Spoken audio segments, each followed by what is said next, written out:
আরে এসব কি করছেন আপনি? আপনি এখনো আমার গায়ের উপর পড়ে আছেন কেন? সরুন এক্ষুনি।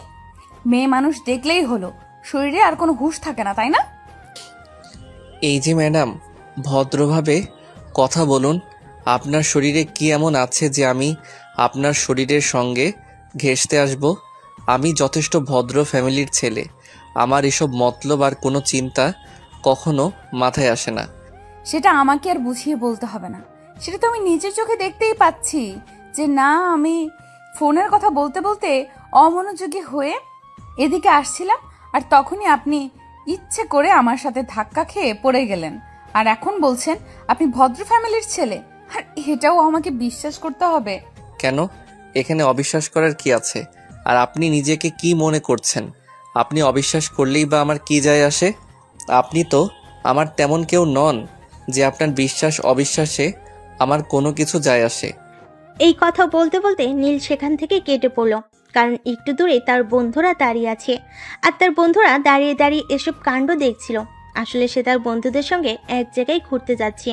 আর এইদিকে নেহা এই সাত সকালবেলা রেল স্টেশনে এসেছে। আজ সে তার বয়ফ্রেন্ডকে সঙ্গে নিয়ে পালাবে সে চিন্তা করে।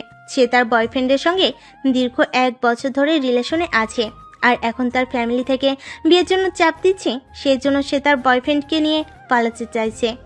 যাই হোক ভিউয়ার্স, আমি যদি গল্পটা এভাবে বলি আপনাদের তাহলে হয়তো বুঝতে অসুবিধা হবে। চলুন গল্পটা শুরু থেকেই শুরু করা যাক। আমরা ফিরে যাই 2 দিন আগের ঘটনায়। নেহা তখন নিজের রুমে বসে পড়ছিল। এমন সময় হঠাৎ তার বয়ফ্রেন্ড নিলয় তাকে ফোন দেয়। হ্যালো বেবি, কি করছো? আমি না তোমায় খুব মিস করছি। তুমি আজ একবার আমার সঙ্গে দেখা করতে পারবে? তোমাকে দেখতে আমার বড্ড মন চাইছে। হ্যাঁ, আসলে আমিও এই জন্যই তোমাকে কল করব ভেবেছিলাম। আসলে আমি খুব বড় একটা প্রবলেমে পড়ে গেছি, আর এই প্রবলেম থেকে একমাত্র তুমিই আমাকে উদ্ধার করতে পারো। তাই তোমাকে ফোন করতে চেয়েছিলাম। কি হয়েছে আমার বেবিটার? বল আমাকে, আমি যেভাবেই পারি সমাধান করার চেষ্টা করব।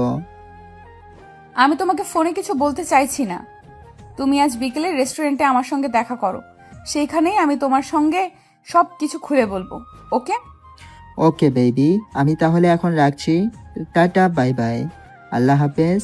এই কথা বলতে বলতে নিলয় ফোন কেটে দেয়। আর অপরদিকে নেহা তারপর পড়াশোনা কমপ্লিট করে বয়ফ্রেন্ডের সঙ্গে দেখা করতে যাওয়ার জন্য রেডি হয়। সে রেডি হয়ে বাসা থেকে বের হবে। এমন সময় ড্রয়িং রুমে তার বাবা বসেছিল। তার বাবা তাকে জিজ্ঞাসা করে, কি ব্যাপার রেহা, তুমি এখন আবার কোথায় যাচ্ছ? তোমাকে না বললাম এই কয়দিন তোমাকে বাসার বাইরে যাওয়া চলবে না, যতদিন পর্যন্ত তোমার বিয়েটা হচ্ছে?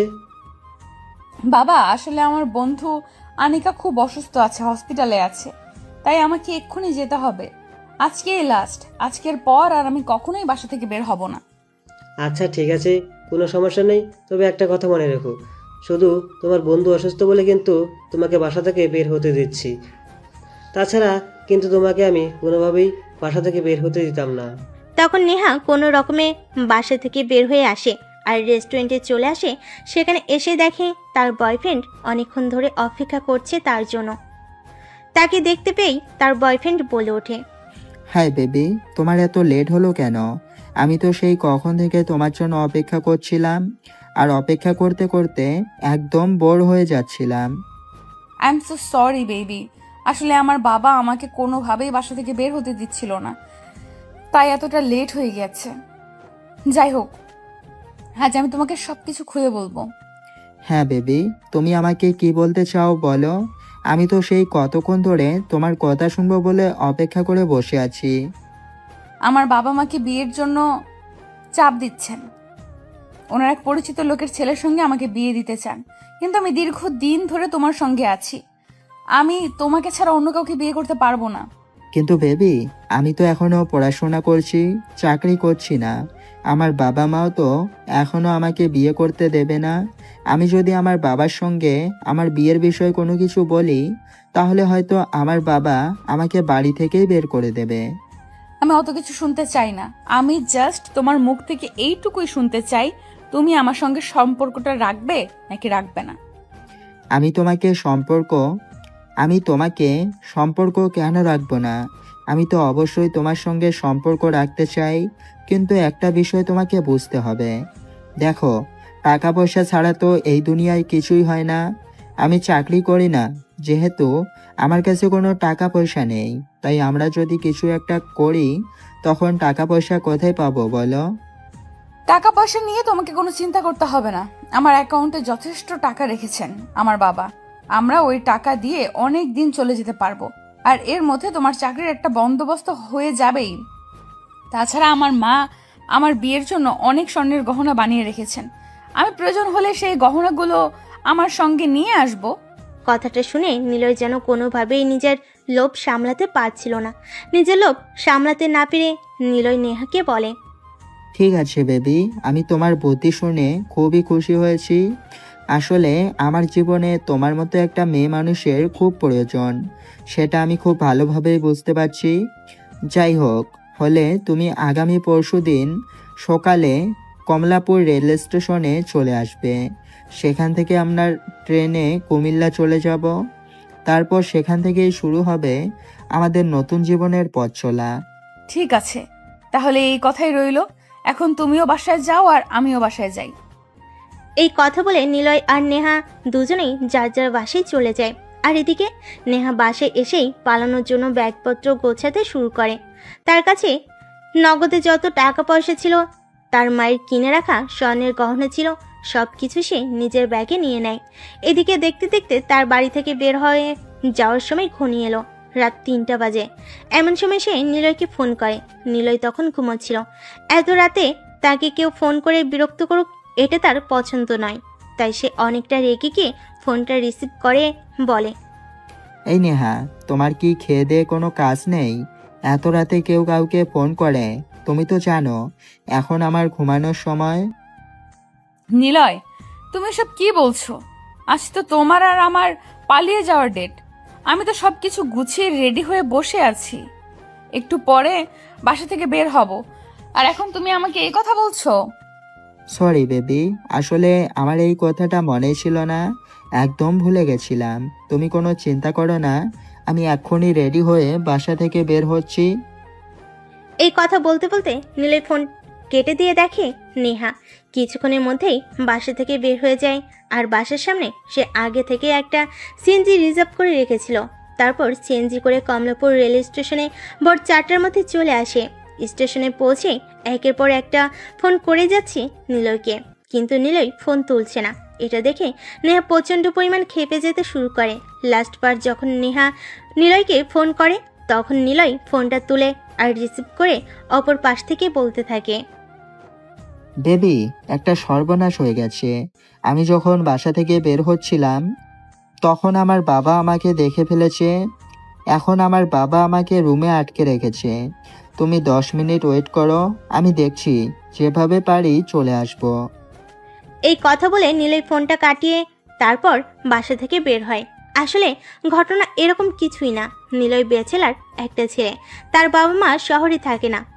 আর যাই হোক ভিউয়ার্স, আমি মূল গল্পে যাই, আপনারা বাকি ইতিহাসটা গল্পে শুনবেন। তারপর নিলয় বাসা থেকে বের হয়ে স্টেশনে চলে আসে। আসলে কমলাপুর স্টেশন থেকে তার বাসা খুব একটা দূরে ছিল না, তাই 10 মিনিটের মতো সময় লাগে হেঁটে আসতে স্টেশনে। এসে দেখে নেহা তার জন্য অপেক্ষা করছে।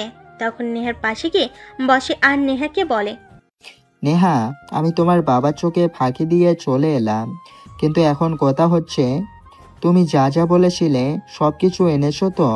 দেখো, আমি কিন্তু আমার বাসা থেকে একটা পয়সাও নিয়ে আসতে পারিনি। আমরা দুজন চলবো কি করে?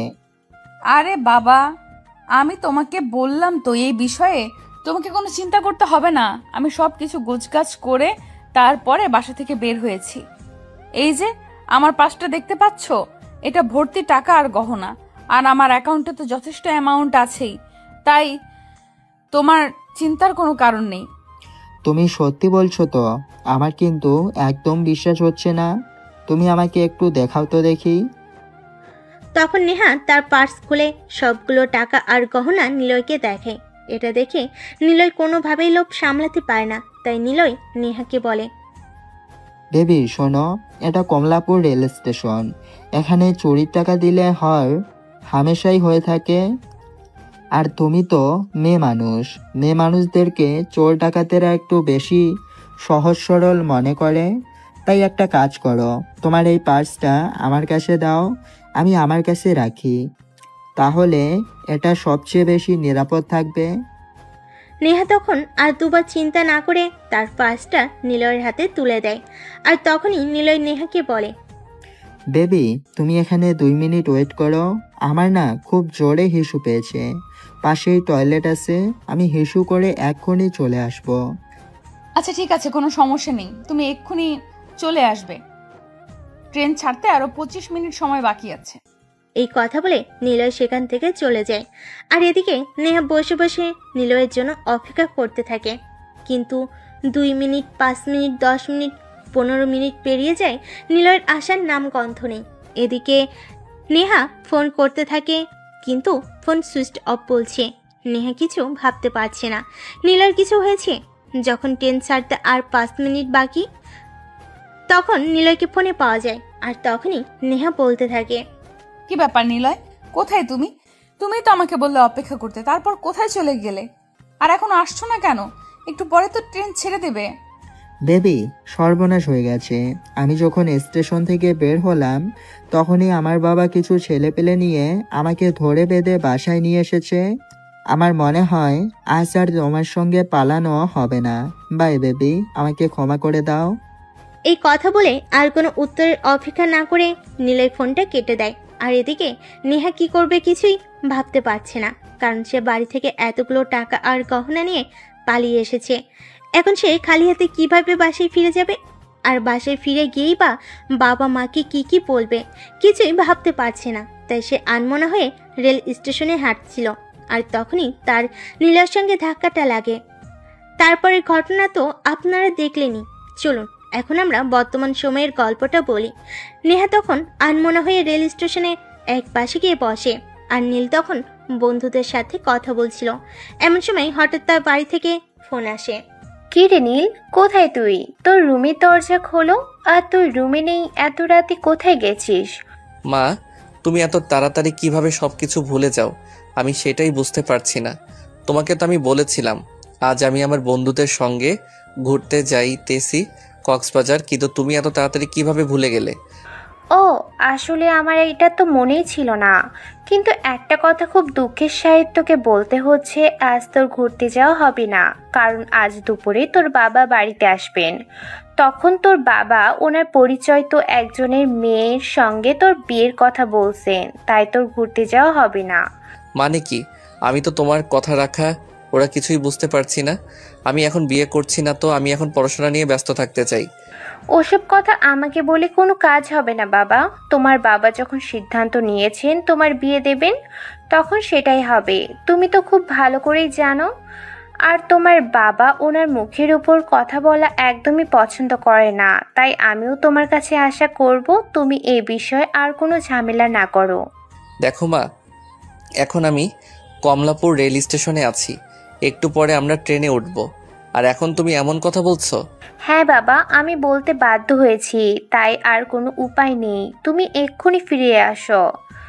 বাসায় ফিরে না আসো আর এই কথাটা যদি তোমার বাবার কান পর্যন্ত পৌঁছায়, তাহলে তোমার বাবা কি করবে সেটা তুমি খুব ভালো করেই জানো। ঠিক আছে মা, তুমি ফোনটা রাখো, আমি দেখছি কি করা যায়। আমি আমার বন্ধুদেরকে বুঝিয়ে কক্সবাজার না যাওয়ার চিন্তা করছি। চিন্তা করছি মানে? তুমি কি বলতে চাইছো? ওসব কথা বলে কোনো লাভ হবে না। তোমার ঘুরতে যাওয়া হবে না মানে হবে না। আমি আর কোনো কথা শুনতে চাইছি না। তোমার বাবা বাসায় ফেরার আগেই আমি তোমাকে বাসায় দেখতে চাই, এটাই আমার শেষ কথা। এই কথা বলে নীলের মা ফোনটা কেটে দেয়। আর এদিকে তার বন্ধুরা তাকে ট্রেনে ওঠার জন্য তাড়া দিতে থাকে। তখন সে কোনো উপায়ন্তর না দেখে তার বন্ধুদেরকে বিষয়টা বুঝিয়ে বলে। আর তারপর তার বন্ধুরা চলে যায়। এদিকে নীল ধীরগতির নিঃশ্বাস ফেলতে ফেলতে স্টেশনের এক পাশে এসে বসে। তখন সে দেখতে পায় একটু দূরেই সেই অচেনা মেয়েটা গভীর চিন্তিত হয়ে বসে আছে। কিছুক্ষণ আগে যে মেয়েটার সঙ্গে ধাক্কা লেগেছিল আর অনেকগুলো কথা শুনেছিল, তাই সে আস্তে আস্তে মেয়েটার পাশে গিয়ে বসে আর বলে, কি ব্যাপার, আপনাকে এত চিন্তিত দেখাচ্ছে কেন? কোনো সমস্যা হয়েছে নাকি? আপনি তো অনেকক্ষণ আগে স্টেশনে এসেছিলেন, তাহলে ট্রেনে উঠলেন না কেন? আপনি আবার এখানে এসেছেন? আপনি কেন বুঝতে পারছেন না? আপনাকে আমি সহ্য করতে পারছি না, তারপরও কেন আপনি আমাকে এখানে বিরক্ত করতে এসেছেন? আপনি এখান থেকে চলে যান আর আমাকে আমার মতো থাকতে দিন। তখন পাশ দিয়ে একটা ছেলে চা গরম বলে চেঁচিয়ে যাচ্ছিল, আর নেহা ওই ছেলেটাকে ডাক দিয়ে 1 কাপ চা দিতে বলে। ছেলেটা নেহার দিকে 1 কাপ চা এগিয়ে দেয়। তখনই নীল নেহাকে বলে, মানছি, একটু আগে আপনার সঙ্গে আমার একটা ভুল বোঝাবুঝি হয়েছে, কিন্তু আপনি আমাকে পাশে রেখে একা একা চাটা খেতে পারবেন? মানে আমি আপনাকে এটা বোঝাতে চাইছি যে একা একা চা খেতে ভালো লাগে। আপনি তোমার মতো পরিচিত কেউ নন, আর আপনার সাথে আমার কোনো সম্পর্ক নেই, তাই আমি আপনাকে চা কেন অফার করব? আমি এখানে একাই আছি, তাই আমি একাই চাটা খাবো। আপনার যদি খাওয়ার ইচ্ছে থাকে আপনি খেতে পারেন। I have don't problem. কিন্তু আমার তো আপনার পয়সা দিয়ে চা খেতে ইচ্ছে করছে। যদি কিছু মনে না করেন তাহলে আপনি একটা চাকরিতে দিন না, আপনার সঙ্গে বসে বসে চা খাই আর গল্প করি। তখন নেহা ওই চাওয়ালা ছেলেটার কাছ থেকে আরেক কাপ চা কিনে নেয় আর সেটা নীলের হাতে তুলে দেয়। তারপর দীর্ঘ নিঃশ্বাস ফেলতে ফেলতে চায়ের চুমুক দিতে থাকে। তখন নীল নিজের থেকেই বলে, আচ্ছা ম্যাডাম, দেখুন আপনার সঙ্গে আমার যা হয়েছে তো হয়েছে, এখন তোমার সেই সব কিছু মনে রেখে কোনো লাভ নেই। তাই আমি আপনাকে একটা কথা জিজ্ঞাসা করতে চাই, দয়া করে যদি উত্তর দেন। হ্যাঁ, কি বলবেন বলুন, আমি শুনছি। আপনি তো অনেকক্ষণ আগে স্টেশনে পৌঁছেছিলেন, তাহলে ট্রেনে উঠতেই পারতেন, কিন্তু আপনি সেটা না করে এখানে কেন বিষণ্ণ মনে বসে আছেন? যদি কিছু মনে না করেন তাহলে এর কারণটা জানতে পারি? আসলে আমি আমার বয়ফ্রেন্ডকে নিয়ে পালাবো বলে এসেছিলাম বাসা থেকে। অনেক টাকা পয়সা আর স্বর্ণের গহনা নিয়ে এসেছিলাম, কিন্তু আমার যতদূর মনে হচ্ছে আমার বয়ফ্রেন্ড আমার থেকে সেগুলো কৌশলে নিয়ে নিয়েছে এবং তারপরে এখান থেকে কেটে পড়েছে। কি বলছেন আপনি? আপনার বয়ফ্রেন্ড এতটা স্বার্থপর? আসলে আপনারা মেয়ে মানুষরা না এরকমই, যে কাউকে সহজে অনেক বেশি বিশ্বাস করেন আর খুব তাড়াতাড়ি ঠকে যান আপনারা। মেয়েরা এত বোকা কেন বলেন তো? এই যে মিস্টার, ঠিক করে কথা বলুন। আমি মোটেও বোকা নই, আমি তাকে ভালোবাসতাম, তাই তো আমি এত কিছু নিয়ে এখানে চলে এসেছি। মাকে নিয়ে সংসার করব বলে আপনারা ছেলেরা, প্রতারক ছেলেরা ভালোবাসার মূল্য দিতে জানেন না। আপনার সঙ্গে আমি একমত হতে পারলাম না। মানুষ মানে মুহূর্তের রং বদলায়, এটাই স্বাভাবিক, কিন্তু কোনো একটা প্রজাতি নির্দিষ্ট নয়। ছেলেরা যেমন বিশ্বাসঘাতকতা করে তেমনি মেয়েরাও বিশ্বাসঘাতকতা করতে পারে, সেটা শুধু সময় আর স্থান ভেদে হয়। আরে যা, আমি আপনাকে এইসব কথা কেন বলছি বলেন তো? আপনি তো আমার পরিচিত কেউ নন, কিংবা আপনার সঙ্গে আমার কোনো সম্পর্কও নেই, তাহলে আমি এসব কথা আপনাকে কেন বলছি? আর আপনাকে বলি বা আমার কি লাভ হবে? আসলেই তো, আপনি আমাকে কেন এই কথাগুলো বলছেন আর আমি বা কেন শুনছি এই কথাগুলো? আমারও তো আপনার এই কথাগুলো শুনে সেরকম কোনো লাভ হবে বলে মনে হয় না। যাই হোক, আপনি এখন কি করবেন চিন্তা করছেন? বাসায় ফিরে যাবেন নাকি অন্য কিছু? আমি কোনো কিছুই ভাবতে পারছি না, কি করব আমি, আর এখন আমার কি করা উচিত। আসলে আমার মেজাজটা খুবই খারাপ হয়ে গেছে। আমি আমার মায়ের আলমারি থেকে মায়ের বিয়ের গহনা সহ আমার বিয়ের জন্য অনেকগুলো গহনা তৈরি করে রেখেছিল, সেগুলোই নিয়ে চলে এসেছিলাম, আর বেঈমানটা সব কিছু নিয়ে পালিয়ে গেল। দেখুন, আমি আপনার বন্ধু নাই হতে পারি, কিন্তু বন্ধু হিসেবে একটা উপদেশ আপনাকে দিতে পারি। যদি সেটা মানেন তাহলে হয়তো আপনার ভালো হবে। উপদেশ দাও, আবার আপনি দিবেন কেন বলেন তো? আমাকে উপদেশ বা বুদ্ধি আপনার কি লাভ? আমি যতদূর জানি আপনি তো আমার পরিচিত বা আত্মীয় কেউ নন। দেখুন, আমরা সবাই মানুষ, আর মানুষ মানুষের জন্য, তাই আপনাকে একটু উপকার করতে পারলে আমার সেরকম লাভ না হলেও ক্ষতি হবে না, সেটা আমি জানি। আচ্ছা ঠিক আছে, আমাকে এত নীতি কথা শোনাতে হবে না। কি বলতে চান বলুন। আমার যদি আপনার অ্যাডভাইস পছন্দ হয় তাহলেই আমি হয়তো সব কিছু করব, আর নয়তো আমার মনে যা আসে আমি তাই করব। আপনি এখন আমার সঙ্গে চলেন, আমি আপনাকে আপনার বাসা পর্যন্ত পৌঁছে দিয়ে আসি। আপনার কি মাথা খারাপ হয়ে গেছে নাকি? আমার বাবা মা সবাই এতক্ষণে জেনে গেছে আমি বাসা থেকে পালিয়ে এসেছি, আর এখন আমি বাসায় কোন মুখ নিয়ে দাঁড়াবো বলতে পারেন? শুনুন, তাহলে আমি বলছি, আপনি আপনার বাসায় ঢুকবেন, আপনার পেছন পেছন আমিও আপনার বাসায় ঢুকবো। তখন আপনার বাবা মা আপনার বাসা থেকে এভাবে চলে আসার কারণ জানতে চাইবে, কেন আপনি তাদেরকে এভাবে ঠকিয়েছেন। তখন আপনি চুপচাপ দাঁড়িয়ে থাকবেন, যা বলার আমি বলবো। কিন্তু আপনি আমার বাবা মাকে ম্যানেজ করতে পারবেন? আমার বাবা কিন্তু প্রচন্ড রাগী মানুষ।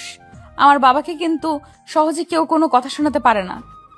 দেখুন, আপনি ওসব কিছু আপনাকে চিন্তা করতে হবে না। ওইসব চিন্তা আপনি আমার উপর ছেড়ে দেন। আপনি শুধু নিজের উপর কনফিডেন্স রাখেন, আর আপনার বয়ফ্রেন্ড আপনার সঙ্গে যেটা করেছে সেটা ভুলে যাওয়ার চেষ্টা করুন। কিন্তু শোনেন, একটা কথা আপনাকে বলেই নেই, আমার সঙ্গে যেটা করেছে সেটার জন্য আমি নিজেকে কোনোদিনও ক্ষমা করতে পারবো না। যদি ওই শুয়োরের বাচ্চা কোনো দিন আমার সামনে এসে দাঁড়ায়, তাহলে ওকে আমি একদম খুন করে ফেলবো। আচ্ছা, আপনি একটা কাজ করেন তো, আপনার বয়ফ্রেন্ডের কোনো ছবি আছে আপনার কাছে? আপনার বয়ফ্রেন্ডের একটা ছবি আপনি আমাকে দেখাতে পারবেন? হ্যাঁ, অবশ্যই আছে। সে আমার বয়ফ্রেন্ড, আর তার ছবি আমার কাছে থাকবে না এরকম হয় নাকি? আপনি একটু ওয়েট করুন, আমি এক্ষুনি আপনাকে দেখাচ্ছি।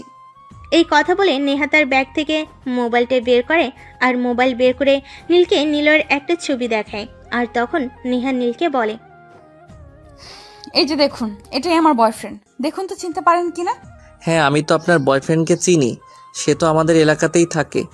যদি আর তার সঙ্গে পার্সোনালি আমার পরিচয় নেই, তবে দু একবার দেখা হয়েছে। তবে একটা কথা আপনাকে বলতে খুব ইচ্ছে করছে, আপনি এই ছেলেটার সঙ্গে প্রেম করতে গেলেন কেন? মানে আপনি কি বলছেন? আমি তো কিছুই বুঝতে পারছি না। এই ছেলেটার তো চরিত্রের সমস্যা আছে। এই ছেলেটা আমাদের এলাকার আরও 2-3টা মেয়ের সঙ্গে সম্পর্ক করে। সে হয়তো নিজেও জানে না যে তার কয়টা গার্লফ্রেন্ড আছে।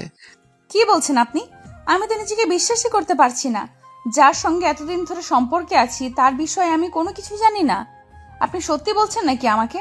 আপনি নতুন করে ইমপ্রেস করার জন্য বাড়িয়ে বলছেন?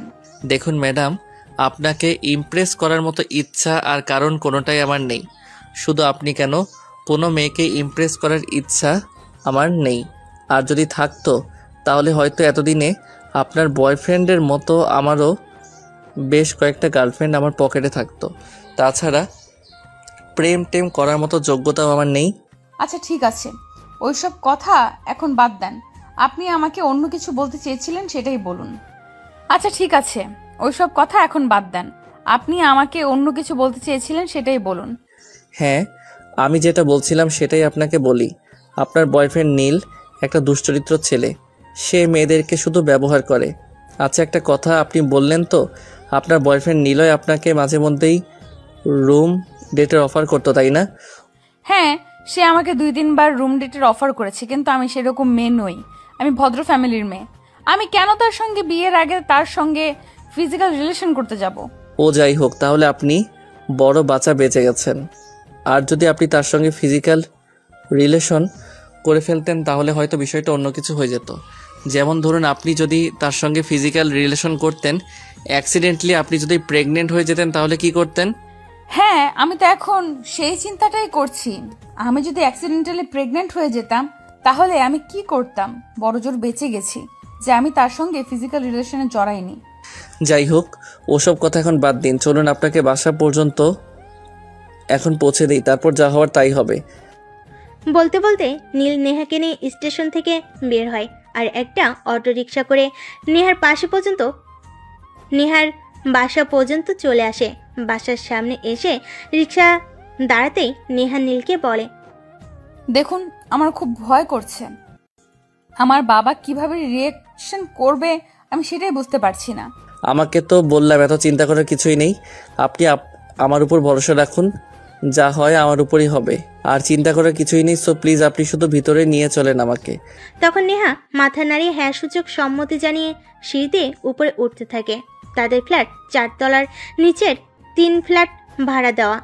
দরজার সামনে দাঁড়িয়ে কলিং বেল চাপ দেওয়ার বেশ কিছুক্ষণ পর নেহার বাবা এসে দরজা খুলে আর নেহাকে দেখতে পেয়ে ঠাস করে তার গালে একটা থাপ্পড় বসিয়ে দেয়। তোমার এত বড় সাহস হলো কি করে? তুমি আমাদের কাউকে কিছু না বলে বাসা থেকে বের হয়ে গেছো, আর সঙ্গে ওই বাদরটা কে? এটা কাকে নিয়ে এসেছো? নীল তখন নেহাকে কিছু বলার সুযোগ না দিয়ে নিজে বলতে থাকে, আঙ্কেল প্লিজ আপনি শান্ত হন, যেটা ঘটেছে সেটা এখানে দাঁড়িয়ে আলোচনা করার বিষয় নয়। আপনি প্লিজ ভিতরে চলুন, আমি আপনাকে সবটা বুঝিয়ে বলছি। কিন্তু আপনি এইভাবে চেঁচামেচি করে প্রতিবেশীদেরকে কোনো কিছু জানাবেন না, তাহলে কিন্তু আপনার নিজেরই মান ইজ্জত নষ্ট হবে। তুমি আমাকে কি বুঝিয়ে বলবে বলো? আর তুমি কে? তুমি তো নেহার বন্ধু নাও, তোমাকে তো আজকের আগে কখনো দেখিনি। হ্যাঁ আঙ্কেল, আপনি একদম ঠিক ধরেছেন। না, আপনার মেয়ের সঙ্গে আমার কোনো বন্ধুত্ব বা অন্য কোনো সম্পর্ক নেই। আজকে আপনার মেয়ের সঙ্গে পরিচয় হয়েছে। এখন প্লিজ আপনি ভিতরে চলেন, মাথাটা ঠান্ডা করেন, তারপর আমি আপনাকে সব কিছু বুঝিয়ে বলি। এই কথা শুনে নেহার বাবা নিজেকে একটু শান্ত করে আর চুপচাপ ড্রয়িং রুমে এসে বসে।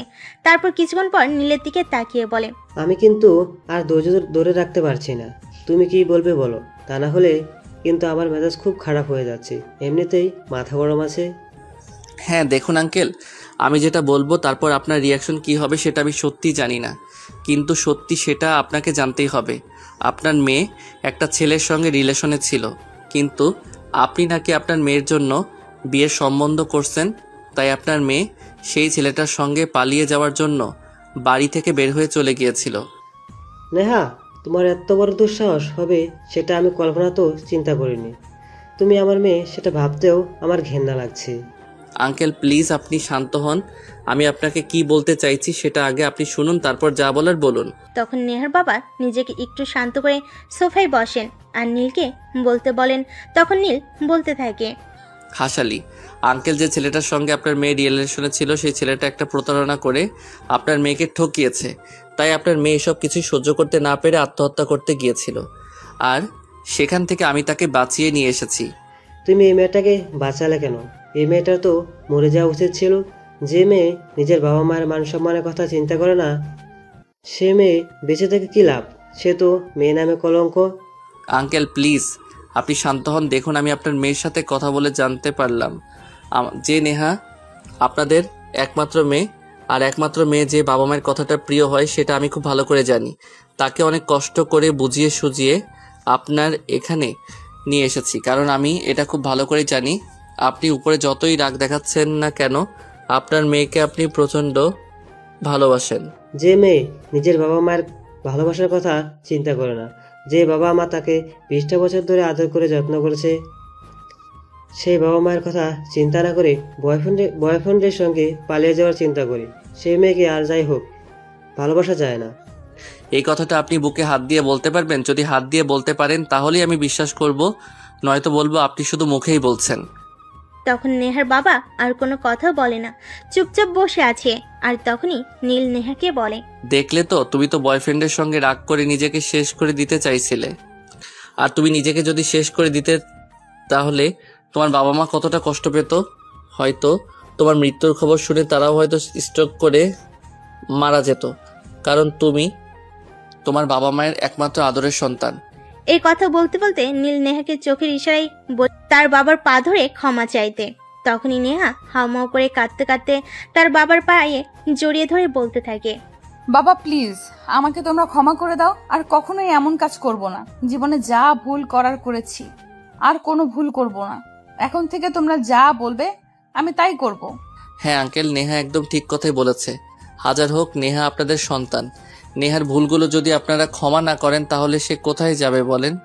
সে যেহেতু এত করে আপনাদের কাছে ক্ষমা চাইছে, আপনি প্লিজ নেহাকে ক্ষমা করে দিন। আর একটা কথা আঙ্কেল, আমি শুনেছি আপনি নাকি তাকে বিয়ের জন্য প্রেশার দিচ্ছেন, তাই আমি বলবো সে যেহেতু এরকম একটা অ্যাক্সিডেন্ট থেকে বের হয়ে এসেছে, তাই আপনারা প্লিজ তাকে একটু সময় দেন নিজেকে গুছিয়ে নেওয়ার জন্য, তারপর না হয় এসব কিছু নিয়ে চিন্তা করা যাবে। আচ্ছা ঠিক আছে, তুমি একটু বসো, আমি তোমাকে আপ্যায়নের বন্দোবস্ত করি। না, কেন? সেটার কোনো প্রয়োজন হবে না। আসলে আমি এখন বাসায় গিয়ে আমার মায়ের সঙ্গে নাস্তা করব। আসলে আমি প্রতিদিন সকালে আমার মায়ের সঙ্গে নাস্তা করি, কিন্তু আজ অ্যাক্সিডেন্টলি আমি আবার বন্ধুদের সঙ্গে ট্যুরে চলে যাচ্ছিলাম, কিন্তু কোনো একটা কারণ আছে আজ আমার ট্যুরে যাওয়া হচ্ছে না। আর হয়তো আল্লাহ তাআলা এটাই চেয়েছিলেন, আমি যদি আজ বন্ধুদের সঙ্গে ট্যুরে চলে যেতাম তাহলে হয়তো আপনার মেয়েকে আপনাদের হাতে পৌঁছে দিতে পারতাম না। যাই হোক বাবা, আমি কিন্তু তোমার কোনো কথাই শুনছি না। তোমার আন্টি এতক্ষণ বসে বসে কান্না করছিলেন। একটা মাত্র মেয়ে তো, খুব ভালোবাসি। মেয়েকে, তাই মেয়ের এভাবে চলে যাওয়াটা মেনে নিতে পারেনি। তুমি জাস্ট 1 ঘন্টা সময় দাও, আমি তোমার আন্টিকে বলছি এক্ষুনি নাস্তা রেডি করতে। নীল অনেক নিষেধ করার পরও নেহার বাবা কোনো কথাই শুনলেন না। তিনি নেহার মাকে নাস্তা রেডি করতে বলেন। আর তারপর নাস্তা শেষ হলে নীল তাদের সবার কাছ থেকে বিদায় নিয়ে নিজের বাসার উদ্দেশ্যে রওনা দেয়। আর নেহা তাকে গাড়ির গেট পর্যন্ত এগিয়ে দেয়। যখন গাড়িতে উঠে যাচ্ছিল তখন নেহা বলে, তা মিস্টার, আপনি এত বড় একটা উপকার করলেন, আপনাকে তো ধন্যবাদ জানানোই হলো না। অন্তত আপনার ফোন নাম্বারটা দিয়ে যান, যাতে মাঝে মধ্যে আপনার খোঁজ খবর নিতে পারি। ফোন নাম্বার নেবেন না? আচ্ছা ঠিক আছে, কোনো সমস্যা নেই এলিয়েন। এই বলে নিজের একটা অটোতে উঠে আর তারপর বাসে চলে আসে। বাসে এসে কলিং বেল চাপ দিতেই তার মা দরজা খুলে আর দরজায় দাঁড়িয়ে থেকেই বলতে থাকে, কি ব্যাপার নীল? স্টেশন থেকে আসতে তো এত সময় লাগে না, তুমি এতক্ষণ কোথায় ছিলে? এখন ভিতরে চলো, তারপর সময় করে সবকিছু খুলে বলবো। এখন বলা যাবে না, অনেক সময় লাগবে। বলতে বলতে সে তার মাকে নিয়ে ভিতরে চলে আসে আর বিছানায় এসে শুয়ে একটা লম্বা ঘুম দেয়। বিকেল প্রায় 3টা হবে বাজে। সে তখনও ঘুমাচ্ছিল। এমন সময় হঠাৎ করে ফোনের রিংটোন বাজতে শুরু করে। মোবাইলটা হাতে নিয়ে দেখে একটা আননোন নাম্বার থেকে ফোন এসেছে। সে সচরাচর আননোন নাম্বারে ফোন রিসিভ করে না, কিন্তু পরপর ফোনটা বেজে যাচ্ছিল, তাই সে ফোনটা রিসিভ করে। কি ব্যাপার মিস্টার, ফোন রিসিভ করতে ভয় লাগে নাকি? সে কখন থেকে ফোন দিয়েই চলেছে, কিন্তু আপনি কোনোভাবেই ফোনটা রিসিভ করছেন না কেন বলেন তো? কে আপনি আর আপনার ফোন রিসিভ করতে হবে সেটা কোন গ্রন্থে লেখা আছে? ও পরিচিত কাউকে এত কল করতে হয় নাকি? আরে সকালবেলা আমাকে এত বড় একটা বিপদের হাত থেকে বাঁচালেন, আর এখন জিজ্ঞেস করছেন কি? আপনি তো বড্ড ভুলো মনের মানুষ, কোনো কিছুই মনে রাখতে পারেন না। ও আপনি নেহা? আসলে তখন তো আপনি শুধু আমার নাম্বারটা নিয়েছিলেন, আপনার নাম্বারটা তো আমাকে দেননি, তাই আপনার নাম্বারটা চিনতে পারিনি। যাই হোক, আমি চলে আসার পর আর কোনো গন্ডগোল হয়নি তো? আরে না, আপনি যেভাবে গল্পটাকে সাজিয়েছেন এরপর কি আর গন্ডগোল হওয়ার কোনো চান্স আছে? যাই হোক, কি করছিলেন আপনি? কি আর করবো, বন্ধুদের সঙ্গে ঘুরতে যেতে তো পারলাম না, তাই ঘুমাচ্ছিলাম। আর আপনি কি করছেন? একজনের সঙ্গে কথা বলছি। তাই নাকি? আচ্ছা ঠিক আছে, তাহলে কথা বলুন, আর কথা শেষ হলে মন চাইলে ফোন দিয়েন। আরে বাবা, আপনি এরকম কেন বলেন তো? আমি তো আপনার সঙ্গেই কথা বলছি, সেটাই তো বললাম। আর আপনি এত বেশি বোঝেন কেন সেটাই বুঝতে পারছি না। ও আসলে আমি আপনার কথাটা বুঝতে পারিনি। যাই হোক, এখন কি চিন্তা ভাবনা করছেন? আবার নতুন করে কারোর সঙ্গে প্রেম করবেন নাকি? না, সেসব কিছু নিয়ে এখনো তেমন কোনো চিন্তা করিনি। তবে একজনকে আমার খুব ভালো লেগে গেছে। সে যদি আমার সাথে প্রেম করতে চায়, অবশ্যই আমি তার সঙ্গে প্রেম করব। আপনার মেয়েরা পারেনও বটে, একটা মেয়েরই আসল অবদান হলো না, আর একটা প্রেম করার ইচ্ছে করছেন। যাই হোক, সেসব আপনাদের নিজেদের ব্যক্তিগত ব্যাপার, আমি কেন সেসব নিয়ে নিজেকে ইনভলভ করছি? আচ্ছা, আপনি এত আনরোমান্টিক কেন বলেন তো? বয়স তো কম হলো না, একটা প্রেম টেম করেন। আর প্রেম করতে না পারলে বিয়ে তো করেন। প্রেম হয়তো আমাকে দিয়ে হবে না, তবে বিয়েটা হবে হয়তো, কারণ আমার মা বলেছে আমার বাবা নাকি আমার জন্য বিয়ের সম্বন্ধ করছেন, তাই বিয়েটা হয়তো হয়ে যেতে পারে। কিন্তু আমার মন প্রাণ রোমান্টিক ছেলের সঙ্গে কে প্রেম করবে বলেন তো? আচ্ছা, যদি কিছু মনে না করেন একটা কথা বলি, আপনি কেমন মেয়ে পছন্দ করেন? যদি বলতেন তাহলে হয়তো আমি আপনাকে একটু সহযোগিতা করতে পারতাম। না ম্যাডাম, আমাকে সহযোগিতা করার কোনো প্রয়োজন নেই, আপনি নিজের চরকে তেল দেন। আমি রাখছি, খুব ঘুম পাচ্ছে, ঘুমাবো আমি। আপনি আমার কাঁচা ঘুমটা ভেঙে দিলেন। ও তাই নাকি? আচ্ছা সরি, রাখছি তাহলে। ভালো থাকবেন, টাটা, বাই বাই। এই কথা বলে নেহা ফোনটা কেটে দেয়। সন্ধ্যা হয়ে যায়। নীলের বাবা বাড়িতে আসে, কিন্তু সেরকম কোনো আভাস পাওয়া যায়নি। পরের দিন ব্রেকফাস্ট টেবিলে যখন নীল ব্রেকফাস্ট করতে আসে, তখন নীলের বাবা বলে, দেখো নীল, তুমি এখন যথেষ্ট বড় হয়ে গেছো, তাই আমি চাইছি এখন তোমার বিয়ে শাদী নিয়ে চিন্তা ভাবনা করতে। কিন্তু বাবা, আমার অনার্স কমপ্লিট করতে তো আরো 3 মাস সময় বাকি আছে। আগে পড়াশোনাটা শেষ করি, তারপর বিয়ের শাদী নিয়ে চিন্তা করি। আচ্ছা ঠিক আছে, সে তুমি যা ভালো মনে করো তাই করো। আমি এই বিষয়ে তোমাকে কোনো কিছুই বলবো না, কারণ আমি চাই না আমার ছেলে তার মতের বিরুদ্ধে গিয়ে কিছু করুক। লাভ ইউ বাবা, থ্যাংক ইউ সো মাচ। জানতাম আমার মা আমাকে না বুঝলে তুমি আমাকে খুব ভালো করেই বুঝবে, কারণ তুমি তো আমার বাবা, আর বাবারা সবসময় তাদের ছেলেদেরকে খুব ভালো করে বোঝে, তাই না বাবা? বলতে বলতে সবাই যার যার রুম মতো নাস্তা শেষ করে নিজের রুমে চলে যায়। আর এদিকে দেখতে দেখতে বেশ কয়েকদিন চলে যায়। ইতিমধ্যেই নীল আর নেহা প্রায়ই ফোনে কথা বলে, আর কথা বলতে বলতে তাদের মধ্যে একটা ভালো বন্ডিংও তৈরি হয়ে গেছে। যাই হোক, চলুন সেদিনের ঘটনাটা আপনাদের বলি। নীল ভার্সিটি থেকে বের হয়ে একটা রেস্টুরেন্টে ঢোকার জন্য সে দুপুরে খাবার খায়নি, তাই খুব ক্ষুধা পেয়েছে দুপুরে খাওয়ার জন্য। আর রেস্টুরেন্টে ঢুকেই দেখতে পায় নেহার এক্স বয়ফ্রেন্ড একটা মেয়েকে নিয়ে রেস্টুরেন্টে খেতে এসেছে। সেটা দেখতে পেয়ে সঙ্গে সঙ্গে নেহাকে ফোন করে। আমি তোমার বাসার কাছাকাছি একটা রেস্টুরেন্টে খাবার খেতে এসেছি, তুমি একটু আসবে? তোমার সঙ্গে দেখা করব। কিন্তু বাসা থেকে কি বলে বের হব? আমার বাবা তো এখন আমাকে চোখে চোখে রাখে, কোনোভাবেই একা একা বাসা থেকে বের হতে দেয় না। তুমি একটা কাজ করো, তোমার বাবাকে গিয়ে বলো তোমার একটা বন্ধু অ্যাক্সিডেন্ট করেছে, তাই তোমাকে এক্ষুনি বাসা থেকে বের হতে হবে, কারণ তোমার বন্ধুর রক্তের প্রয়োজন, আর তোমার বন্ধুর ব্লাড গ্রুপ 1। মাথায় এত বুদ্ধি আছে কি করে, আমি সেটাই বুঝতে পারি না। আপনি হুটহাট এইভাবে বুদ্ধি কিভাবে বের করেন বলেন তো? প্লিজ, এখন এত কথা বলার সময় নেই। তোমাকে যেটা বলেছি তুমি সেটাই করো। তুমি এক্ষুনি তোমার বাবাকে গিয়ে বলো এই কথাটা, তারপরে বের হয়ে আসো। তখন নেহা ঠিক আছে বলে ফোনটা কেটে দেয় আর তার বাবার কাছে যায়। নীলের বলা কথাটা তার বাবাকে বলে আর তার বাবার নিমেষে রাজি হয়ে যায়। তারপর সে বাসা থেকে বের হয়ে সে রেস্টুরেন্টে চলে আসে এবং নীলের সামনে চেয়ারে বসে তখন সে নীলকে বলে, আচ্ছা, আপনি এখানে খেতে এসেছেন সেটা বুঝলাম, কিন্তু এইভাবে আমাকে ডাকার কারণটা কি? আপনি কি আমায় ট্রিট দেবেন নাকি? তুমি ট্রিট চাইলে অবশ্যই আমি দেব, কোনো সমস্যা নেই, কিন্তু এখানে আমি তোমাকে অন্য একটা কারণে ডেকে এনেছি। কি যে বলেন না, আপনি আমার কথার আগামাথা কিছুই বুঝতে পারি না। আপনি আমাকে রেস্টুরেন্ট থেকে এনেছেন কোথায় ট্রিট দিবেন, সেটা না করে বলছেন আপনি আমাকে অন্য কোনো কারণে ডেকে এনেছেন। আচ্ছা ঠিক আছে, বলেন কি কারণ? নীল তখন তার থেকে 15 ফুট দূরতে বসে থাকা দুজন তরুণ তরুণীর দিকে ইশারা করে আর বলে, ওই যে দেখো, তোমার বয়ফ্রেন্ড নিলয়ের আসল চরিত্র। সেদিন তুমি অনেক বলেছিলে, আমি তোমাকে ইমপ্রেস করার জন্য বাড়ি বানিয়ে বানিয়ে বলেছি, এখন কি বলবে বলো? নীল অন্য একটা মেয়েকে রেস্টুরেন্টে নিয়ে খেতে এসেছে আর সে মেয়েটার সঙ্গে হাত ধরাধরি ঘেঁষাঘেঁষি করে কথা বলছে। এইসব কিছু দেখে নেহা আর সহ্য করতে পারছে না। তখন নীল বলে, কি ব্যাপার নেহা, বয়ফ্রেন্ডকে অন্য মেয়ের সঙ্গে দেখে খুব রাগ হচ্ছে বুঝি?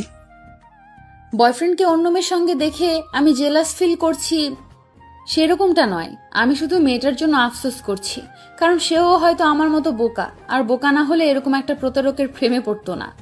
আচ্ছা, তুমি একটা কাজ করতে পারবে? যাই হোক, কাজ পরে করো, তোমার তো যা ক্ষতি হওয়ার হয়েই গেছে। তুমি এমন কিছু একটা করো যাতে এই মেয়েটার কোনো ক্ষতি না হয়। হ্যাঁ, আমিও মনে মনে এরকমটাই ভাবছিলাম, কিন্তু আমি কি করব? আর মেয়েটা কেনই বা আমাকে বিশ্বাস করবে? মেয়েটা তোমাকে কেন বিশ্বাস করবে? মানে মেয়েটাকে তোমার বিয়ে বিশ্বাস করাতেই হবে। তাছাড়া মেয়েটাকে বিশ্বাস করানো কি এমন কঠিন কাজ? তোমার কাছে তো তোমার আর তোমার বয়ফ্রেন্ডের অনেক ছবি আছে, এর থেকে 2-1টা দেখালেই হবে। মেয়েদেরকে বিশ্বাস করানোর জন্য এত কিছুর প্রয়োজন পড়ে না, মেয়েরা অল্পতেই বিশ্বাস করে, বুঝতে পেরেছো? হ্যাঁ, আমি সবটা বুঝতে পেরেছি, আর কোনো সমস্যা নেই, আপনি এখানে থাকেন, আমি আসছি বলে নেহা সেখানে আর এক মুহূর্ত দেরি না করে সোজা নিলয়ের সামনে গিয়ে দাঁড়ায়। আর নিলয় তাকে দেখে অনেকটা থতমত হয়ে বলে, কি ব্যাপার, তুমি এখানে কি করে এলে? কেন, আমাকে দেখে খুব অবাক হয়েছিস তাই না? তুই কি ভেবেছিলি সেদিন আমি আত্মহত্যা করব? না, আমি আত্মহত্যা করার মতো মেয়ে নই। তুই আমার সঙ্গে যেটা করেছিস খুব খারাপ করেছিস, এর পরিণাম আজ আমি তোকে বোঝাবো। এই কথাটা বলে নেহা নিলয়ের শার্টের কলার টেনে ধরে দাঁড় করে। এমন সময় পাশ থেকে ওই মেয়েটা বলে, আরে আরে, এসব কি করছেন আপনি? আপনি আমার বয়ফ্রেন্ডের শার্টের কলার এভাবে চেপে ধরেছেন কেন? ছাড়ুন, আপনি ছাড়ুন বলছি, তা না হলে কিন্তু আমি রেস্টুরেন্ট অথরিটির কাছে আপনার নামে কমপ্লেন করব। এই মেয়ে চুপ কর। তুই তুই কাকে বয়ফ্রেন্ড বলছিস? সেই নর্দমার কিটকে? এটা তো একটা ঠগ, ভণ্ড, প্রতারক। আমার সঙ্গে কি করেছে তুই জানিস? জানলে তুই নিজেও একে জুতা পেটা করবি। আর এসব কি বলছেন আপনি? আর নিলয়, এই মেয়েটা কে? আর এই মেয়েটা এসব কথা কেন বলছে? হারামজাদা, কি বলবে? আমি তোকে বলছি, শোন, এটা আমার এক্স বয়ফ্রেন্ড। এর সঙ্গে আমার দীর্ঘদিনের সম্পর্ক ছিল। আমার পরিবার থেকে আমাকে বিয়ের জন্য চাপ দিচ্ছিল, তাই আমি তাকে নিয়ে পালিয়ে যাব বলে বাসা থেকে অনেক টাকা পয়সা নিয়ে পালিয়ে আসি। কিন্তু এই ভণ্ড প্রতারক আমাকে ঠকিয়ে টাকা পয়সা আর গয়না নিয়ে পালিয়ে যায়। মানে এসব কি বলছেন আপনি? আমি তো এটা বিশ্বাসই করতে পারছি না। একে তো আমি অনেক ভালো ছেলে মনে করতাম, তাই তো আমি এর সঙ্গে রিলেশনে এসেছি। আর আমার বাবা মা যদি জানতে পারে আমি এমন একটা বদমাশের সঙ্গে রিলেশনে এসেছি, তাহলে তো আমার বাবা মা আমাকে মেরেই ফেলবে। প্লিজ বেবি, তুমি আমাকে ভুল বোঝো না। এই মেয়েটা একদম মিথ্যা কথা বলছে। এই মেয়েটাকে আমি চিনি না। এই মেয়েটার সাথে আজকের আগে কখনো আমার দেখাই হয়নি। প্লিজ তুমি আমাকে ভুল বোঝো না। কিন্তু সম্পূর্ণ কথাটা শেষ করার আগেই নেহা তার পায়ের জুতো খুলে নিলয়কে পেটাতে শুরু করে আর বলতে থাকে, শালা হারামজাদা, আমি তোকে মিথ্যা কথা বলছি নাকি তুই এই মেয়েটাকেও আমার মতো টোপ গিলাচ্ছিস? দাঁড়া, মেয়েদের সঙ্গে প্রতারণা করার মজা আজ তোকে আমি হাড়ে হাড়ে বোঝাবো। এই কথাগুলো বলে নেহা সজোরে নিলয়কে আঘাত করতে থাকে। আর আঘাত করার এক পর্যায়ে সে ঠাস করে নীলের নাক বরাবর একটা ঘুষি মারে। আর তখনই নিলয়ের নাক ফেটে রক্ত বের হতে থাকে। এটা দেখে নিলয়ের নতুন গার্লফ্রেন্ড সেখান থেকে দৌড়ে পালিয়ে যায়। আর নীল দৌড়ে এসে নেহাকে ধরে বলে, আরে এটা কি করলে তুমি? এখন তো পুলিশ কেস হয়ে যেতে পারে। চলো এখান থেকে পালাই আগে। এই কথা বলে নীল আর নেহা সেখান থেকে দৌড়ে বের হয়ে আসে। আর বাইরে এসে রাস্তার সাইডে একটা গাছের নিচে বসে পড়ে। আর তখন নীল নেহাকে বলে, তুমি তো দারুণ মারপিট করতে পারো। তোমাকে সিনেমার অ্যাকশন হিরোইন বানালে কিন্তু বেশ মানাতো। এই যে দেখুন, একদম পাম দিতে আসবেন না। এই শালা আমার সঙ্গে যত বড় প্রতারণা করেছে, এর শাস্তি আরো হওয়া উচিত ছিল। আমার মায়ের বিয়ের গয়না, আমার জন্য তৈরি করে রাখা গয়না, আমার বাবার এতগুলো টাকা সবগুলো মেরে দিয়েছে। একে তো আমার খুন করে ফেলা উচিত। আচ্ছা ঠিক আছে, এখন আপনি শান্ত হন, যা করার পরে করবেন। কিন্তু একটা কথা বলুন তো, আপনি তো আসলে অনেক দিন ধরে রিলেশনে ছিলেন। আপনি যেভাবে তাকে মারলেন, আপনার কি একটু দয়া মায়া লাগেনি? আমার মনে হয় আপনি কোনোদিন তাকে ভালোই বাসেননি। যদি ভালোবাসতেন তাহলে এভাবে তাকে মারতে পারতেন না। সে আপনার যেটা মনে হয় সেটাই। এই বিষয়ে আমার বিন্দু মাত্র মাথা ব্যথা নেই। ভালোবাসা এখন আমার কাছে পান্তা ভাতের মতো হয়ে গেছে। সো ভালোবাসা সম্পর্কে আর কিছু বলবেন না। ঠিক আছে, এখন চলেন আপনাকে বাসায় পৌঁছে দিয়ে আসি। মিথ্যা কথা বলে বাসা থেকে তো বের হলেন, এখন যদি বাসায় ফিরতে খুব বেশি দেরি হয় তাহলে তো আবার আপনার বাবা আপনার থেকে 1000টা কৈফিয়ত চাইবে। আর আমি চাই না আপনার বাবা আপনাকে আর কোনো কৈফিয়ত দিতে বাধ্য করুক। জানেন, ওই শালার পুতকে যখন আমি নাক বরাবর ঘুষি মারলাম আর যখন ওর মার পেটের রক্ত জোর করছিল, তখন সে আমার কি আনন্দ লাগছিল সেটা আমি আপনাকে বলে বোঝাতে পারবো না। সেই জন্যই তো বলছি, তুমি যদি সিনেমার অ্যাকশন হিরোইন হতে তাহলে কিন্তু তোমায় দারুণ মানাতো। লাল টুকটুকে চেহারা আর সেই সঙ্গে যা অ্যাকশন করো একদম ফাটিয়ে দিতে। হ্যাঁ, এখন আর বকবক না করে আমায় বাসায় পৌঁছে দিন। ট্রিট তো আর দিলেন না। আচ্ছা ঠিক আছে, তুমি কি খাবে? বাসায় গিয়ে আমায় ফোন করে বলো, আমি সন্ধ্যায় তোমার ব্যালকনিতে পৌঁছে দেব। আচ্ছা ঠিক আছে। কথা বলে নেহা গাড়িতে উঠে বসে। আর নীল তার পাশে বসে ড্রাইভ করতে থাকে। তাদের বাসার সামনে এসে সে নেহাকে নামিয়ে দিয়ে সেখান থেকে চলে যায় বাসায়। গিয়ে কিছুক্ষণ পর সে নেহাকে ফোন করে। কি খবর ম্যাডাম? বাসায় যাওয়ার পর আঙ্কেল কিছু বলেছিল? না, কিছু বলেনি।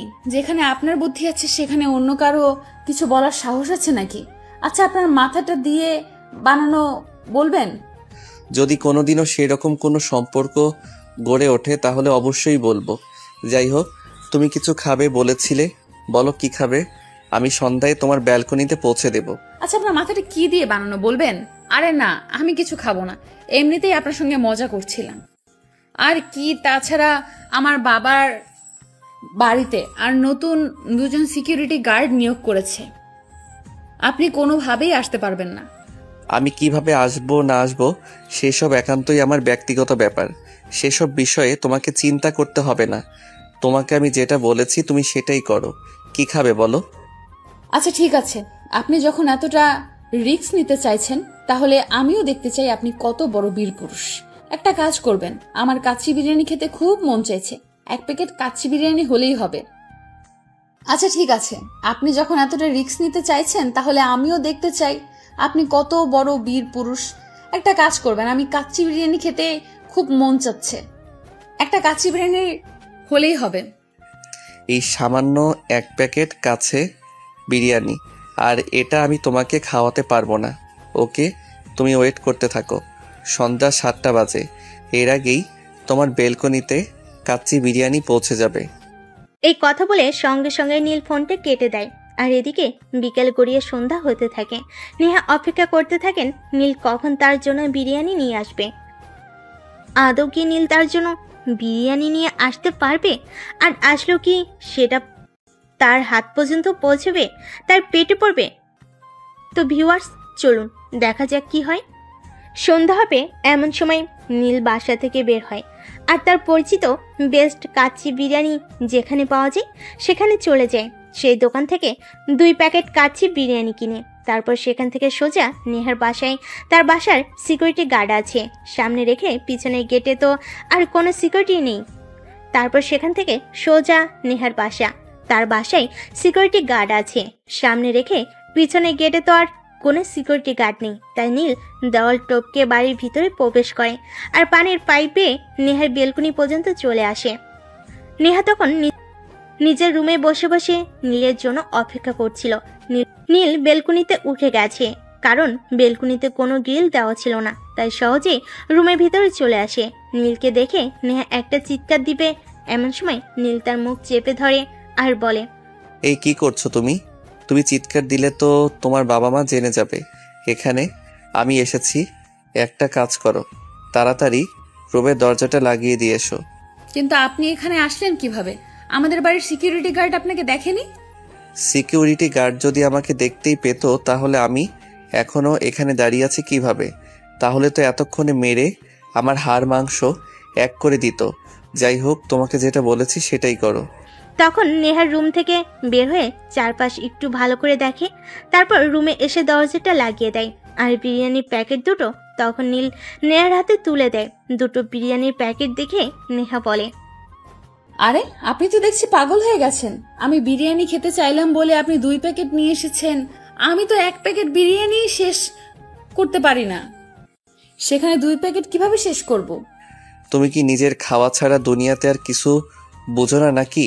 এই যে আমি এখানে দাঁড়িয়ে আছি, আমি বসে বসে দেখব আর তুমি খাবে, তোমার পেট খারাপ করবে না? ও, সেটা আগে বললেই তো পারতেন, আমার সঙ্গে আপনিও খাবেন, তাহলেই তো আর আমি এত কথা পেঁচাতাম না, সোজা সাপটা হয়ে যেত। হ্যাঁ, এখন কথা না বাড়িয়ে তাড়াতাড়ি 1 প্লেট আমাকে দাও, আর 1 মিনিট তুমি নিয়ে বসে খাওয়া দাওয়া করে তারপর আবার চলে যাব। তখন নেহা আর কোনো কথা না বলে একটা প্লেট নীলের দিকে এগিয়ে দেয় আর অন্য একটা প্লেট হাতে নিয়ে এসে খেতে থাকে। নীল তাকিয়ে থাকে তার খাওয়া দেখছিল, সেটা দেখে নেহা বুঝতে পেরে বলে, কি ব্যাপার, আপনি এভাবে আমার দিকে তাকিয়ে আছেন কেন? আপনার প্লেটে খাবার আছে তো সেটা খান, এভাবে তাকিয়ে থাকলে আমার পেট ব্যথা করবে তো। না মানে আসলে আমি তোমার খাওয়া দেখছি না, তোমাকে দেখছিলাম। তোমার মতো একটা মেয়েকে কিভাবে ঠকাতে পারে, তোমার মতো একটা মেয়ের সাথে কিভাবে প্রতারণা করতে পারে, এটা জাস্ট আমার ধারণার বাহিরে। ওসব কথা আপনি বাদ দিন তো, আমি ওসব কথা এখন আর মনে রাখি না, সবকিছুই ভুলে গেছি। এখন চুপচাপ তাড়াতাড়ি করে খাবারটা খেয়ে নেন, কারণ আমার বাবা মা কখনো আমার রুমে চলে আসবে তার কোনো গ্যারান্টি নেই। আর যদি ঘুণাক্ষরেও জানতে পারে আপনি লুকিয়ে লুকিয়ে আমার রুমে এসেছেন, তাহলে যে কি হবে সেটার তো কোনো নিশ্চয়তা নেই। হ্যাঁ, সেটা তুমি একদম ঠিক কথা বলেছ, কিন্তু তোমাকে একটা রিকোয়েস্ট করব, রাখবে? রিকোয়েস্ট কেন বলছেন? বলুন না, কি বলবেন? দেখো, আমাদের বয়সের গ্যাপ খুব একটা হবে না, এই বছর 2-1 মতো হবে, তাই বলছিলাম তুমি আর আমাকে আপনি করে বলো না। আপনি কথাটা কেমন জানি শোনাই, তুমি আমাকে আজ থেকে তুমি করে বলো। আচ্ছা ঠিক আছে, কোনো সমস্যা নেই, আজ থেকে আমি তোমাকে তুমি করেই বলবো, কিন্তু এখন দয়া করে খাবারটা শেষ করো আর এখান থেকে বিদায় হও। তখন নীল আর কোনো কথা না বলে চুপচাপ খাবার খেতে থাকে। তারপর বেলকুনিতে যেভাবে এসেছিল সেভাবে সেখান থেকে বের হয়ে আসে। এভাবে চলতে থাকলো দিনকাল। ইদানিং মাঝে মধ্যেই নেহা এটা ওটার আবদার করে আর নীল সেগুলো মেটাতে থাকে। নেহা তার কাছে কিছু একটা চাইলে তার খুবই ভালো লাগে। নেহা যখন রাতের 12টার সময় ফোন দিয়ে বলে তার জন্য ফুচকা নিয়ে যেতে, নীল দেওয়াল টপকে তার জন্য ফুচকা নিয়ে যায়। দুজনে একসঙ্গে বসে খায়, খুব এনজয় করে টাইমগুলা।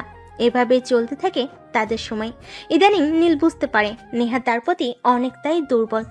হয়তো মনে মনে নীলকে ভালোবেসে ফেলেছে, তাই সে সবসময় হয়তো নীলের কাছে এটা ওটা আবদার করে। প্রায় মাস দুয়েক পর একদিন নীল আর নেহা বাসা থেকে বের হয়েছে একটু ঘুরতে যাবে বলে। তারা একটা পার্কে এসে বসে। তখনই হঠাৎ নেহা নীলকে প্রশ্ন করে, আচ্ছা নীল, ধরো কোনো একদিন তোমার স্বপ্নের রানী, মানে তুমি যেরকম চাও আর কি সেরকম একটা মেয়ে নীল শাড়ি পরে হাতে একগুচ্ছ গোলাপ নিয়ে তোমার সামনে এসে দাঁড়ায় আর ভালোবাসার কথা বলে, তখন তুমি কি করবে?